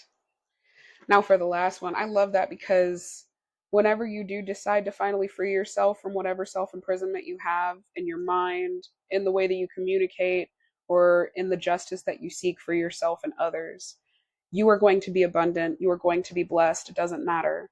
It doesn't matter whose feathers you ruffle. You're going to be blessed. It's coming. It's coming when you just, I promise, do the right thing. Do the right thing for you and others, okay? Don't be a servant. Don't cow down, but do the right thing whenever you see injustice happening. You better speak up and help somebody because you would want the same for you. Angelite, I am attuned to my third eye and psychic abilities. This stone is calling for you to connect with your third eye. Your guides have been trying to reach you, and connecting with your pineal gland will help to get their messages to you. If you aren't quite sure where or how to hear these messages, think of think of any easy to understand messages that have been sent to you in the past. Bird feathers, repeating numbers, and butterflies crossing your path are all examples of ways that your guides may have reached out to you previously. Keep your eyes open, all of them, and create space for your guides to communicate with you. You will want to hear what they have to say. Journal prompt. How do I typically receive signs from my guides?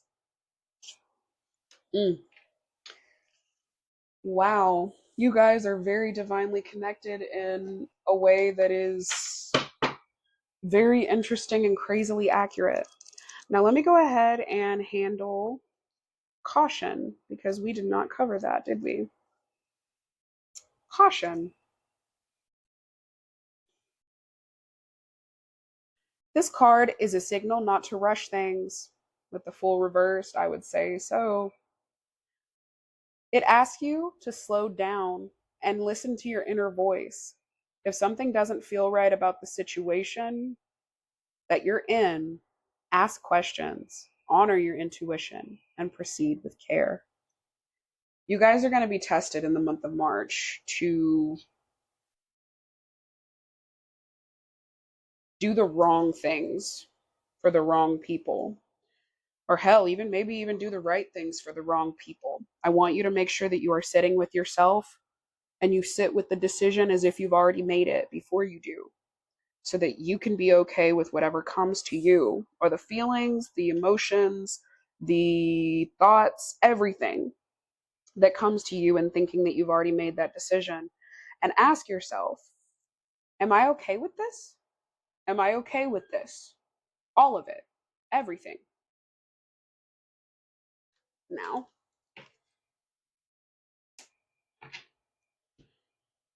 we are going to get our sugar, spice, and advice for March for you, pile number 5. We got our sugar, the chariot. What's our spice? What is our spice? Ooh, oops-a-daisy. Oh. I feel like because it came out, I want to keep it, but at the same time, I'm kind of like, ah. So we have chariot for the sugar. We got the tower for the spice. And what's the advice? What is the advice, my beautiful anime tarot?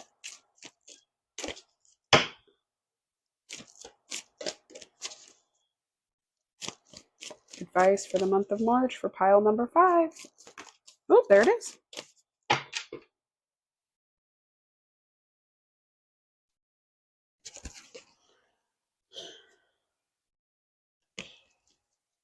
We have, for the advice, we have the Star and the Six of Cups. Three majors, honestly. 3 majors in your sugar, spice, and advice. Let's get into it. Let's discuss it really quick. Before I do, we're going to get the last of the oracle messages out because I chose this deck. It's my crystals, my crystal messages deck for you, pile number 5, as your particular oracle deck. Is there any oracle message? Pile number 5. Woo! Needs to receive. We have Moldavite.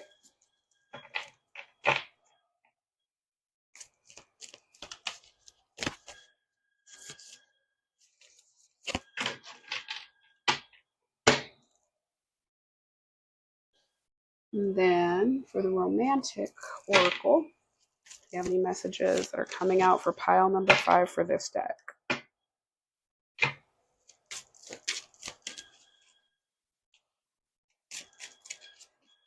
Ooh. Pay attention to red flags. Gosh. Gee Willikers. All right. So we have pay attention to red flags and Moldavite as the extra oracle messages. Now, let's go ahead and get into your sugar, spice, and advice. For our sugar, we have the Chariot. Look at how beautiful these illustrations are at the Anime Tarot. I absolutely love it. So with the Chariot here, this represents Cancer, which we just had Mars station direct in Cancer. You may have some Cancer placements yourself, or you could have your chart ruler being the Moon. Either way, you are going to be moving in the right direction this whole month of March. This is what the Chariot is telling me as far as your sugar. This is sugar, what to look forward to, what we can really embrace and be okay and lean into and trust, knowing that it is happening for us in March. You are moving in the right direction. You are going in the right places. You are around the right people every single time, every single day that you go out and you decide to be your most authentic version of yourself. I want you to use that affirmation whenever you do go out, and you may have social anxiety like me. You may have doubts. You may have things that pop up in your head, but I want you to remind yourself every time before you go out, if you have to look in the mirror or if you do it just wherever you go, to even just to yourself, I am in the right place at the right time every single day. I cross paths with the right people who make. I want you to use this affirmation, pile number 5, okay? This is one that I personally use myself, and just say it to yourself in the mirror. Say it to yourself just even just in your own meditation practice, whatever it is that you may do to affirm yourself and build your confidence. I want you to say to yourself, I am in the right place at the right time every single time. I cross paths with the right people, and I allow the universe to exceed my expectations every day. Boom. Boom. That's your affirmation, pile number 5. I didn't give the affirmations to anybody else, to any other pile, but I wanted to give this to you because I feel like you need it the most right now. Be your most authentic self and never be ashamed for what you feel is right and wrong. Then we have the Tower for the spice.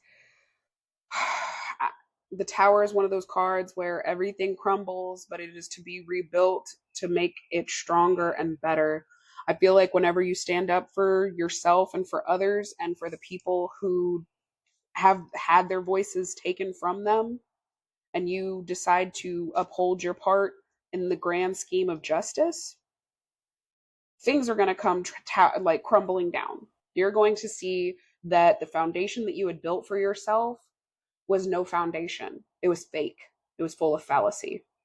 And you are rebuilding yourself from the ground up on what you want your foundation to really be, who you want the people around you to be, the type of people. I'm not going to allow the people around me that say things like that. I'm not going to allow the people around me that do things like that. No more. You lose a friend group, but you gain so much more. You lose a partner, you gain so much more. You lose anything that you thought was of importance, but also made you question and jeopardize and put your own sense of right and wrong at the back burner. You will always win. You may temporarily lose, like the tower is saying, but it's because it was never solid to begin with. Let it crumble. Let it fall apart. It's for your highest good, truly. Now, with the advice, we have the star. Please make sure you are going and doing what you need to do. Like, rise to the occasion. Be the greatness that you have always wanted to be, that you know that you have always had in you. Some of us, we are built different. We're special. You're special, pile number 5. You are special in the sense that you have been called to do more than others. You have been called to stand up for those that have no voice.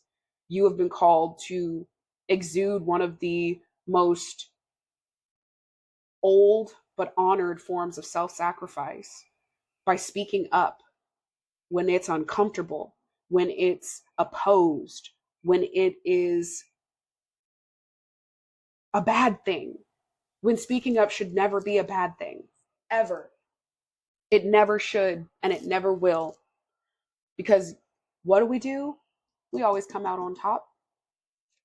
You are going to see a place where you are going to rise to an occasion. Do not cower from it. Do not second guess yourself. You move forward knowing that you have the confidence to become and help the people that you love and that are around you. You have the power to become something so much more than the negativity of the world. Now we have the 6 of Cups, which is about generosity. Well, no, more so about the nostalgia. It's about reconnecting with what made you feel innocent, what made you feel like a child, the good things, the good times, the ways that you can have that warm, fuzzy feeling. Try to find that in every place that you can during the month of March, because you don't know when it will lead you down the right path. You never know when chasing that feeling of nostalgia, that feeling of that childhood sense of home and security will lead you down an amazingly magnificent path. All right. And then for Moldavite,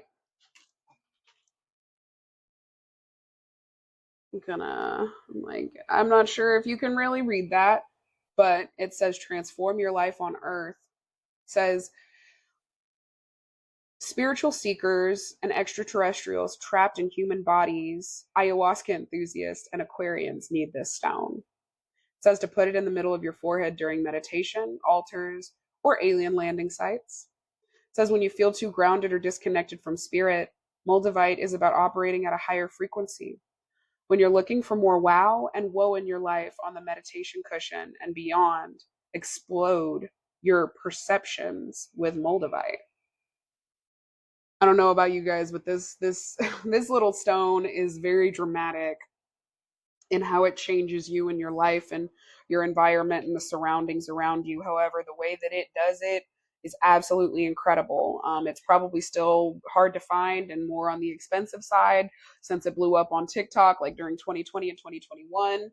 But get you some if you absolutely need it. Please be prepared for how it dramatically alters and transforms your life, though, I will say. Pay attention to the red flags. The signs are cautioning you. It's funny because we have caution here. Please pay attention to the red flags that people present. Please make sure that you are being mindful, patient, and graceful and gracious during this time. We are having a lot of confrontational energy. March is going to be messy, dramatic, but it's going to be so transformative and it's going to get you in the right place. It's going to always, all the dramatic endings that are going to be happening during this eclipse season are meant for you. Nothing is going against you. We are no longer saying, why is this happening to me? We are saying, pile 5, what is this doing for me? Why is this, what is this unlocking for me? Why did this happen? What am I not seeing? How can I change my perspective on this whole situation? Because half the time, not even half, 90% of the time, 95. Life is happening for you. It's not happening to you. You just have to give it time. Let it cook. Sometimes it looks like it's for the plot when really it was for the ultimate journey, ultimate destination to the magnificently elevated place that you are going to be at, pile 5. This was your reading. I hope that it resonated with you. Take what resonates, leave what doesn't. I hope that you continue to stay divinely protected, guided, supported, loved, and embraced in every single way. I'll catch you later.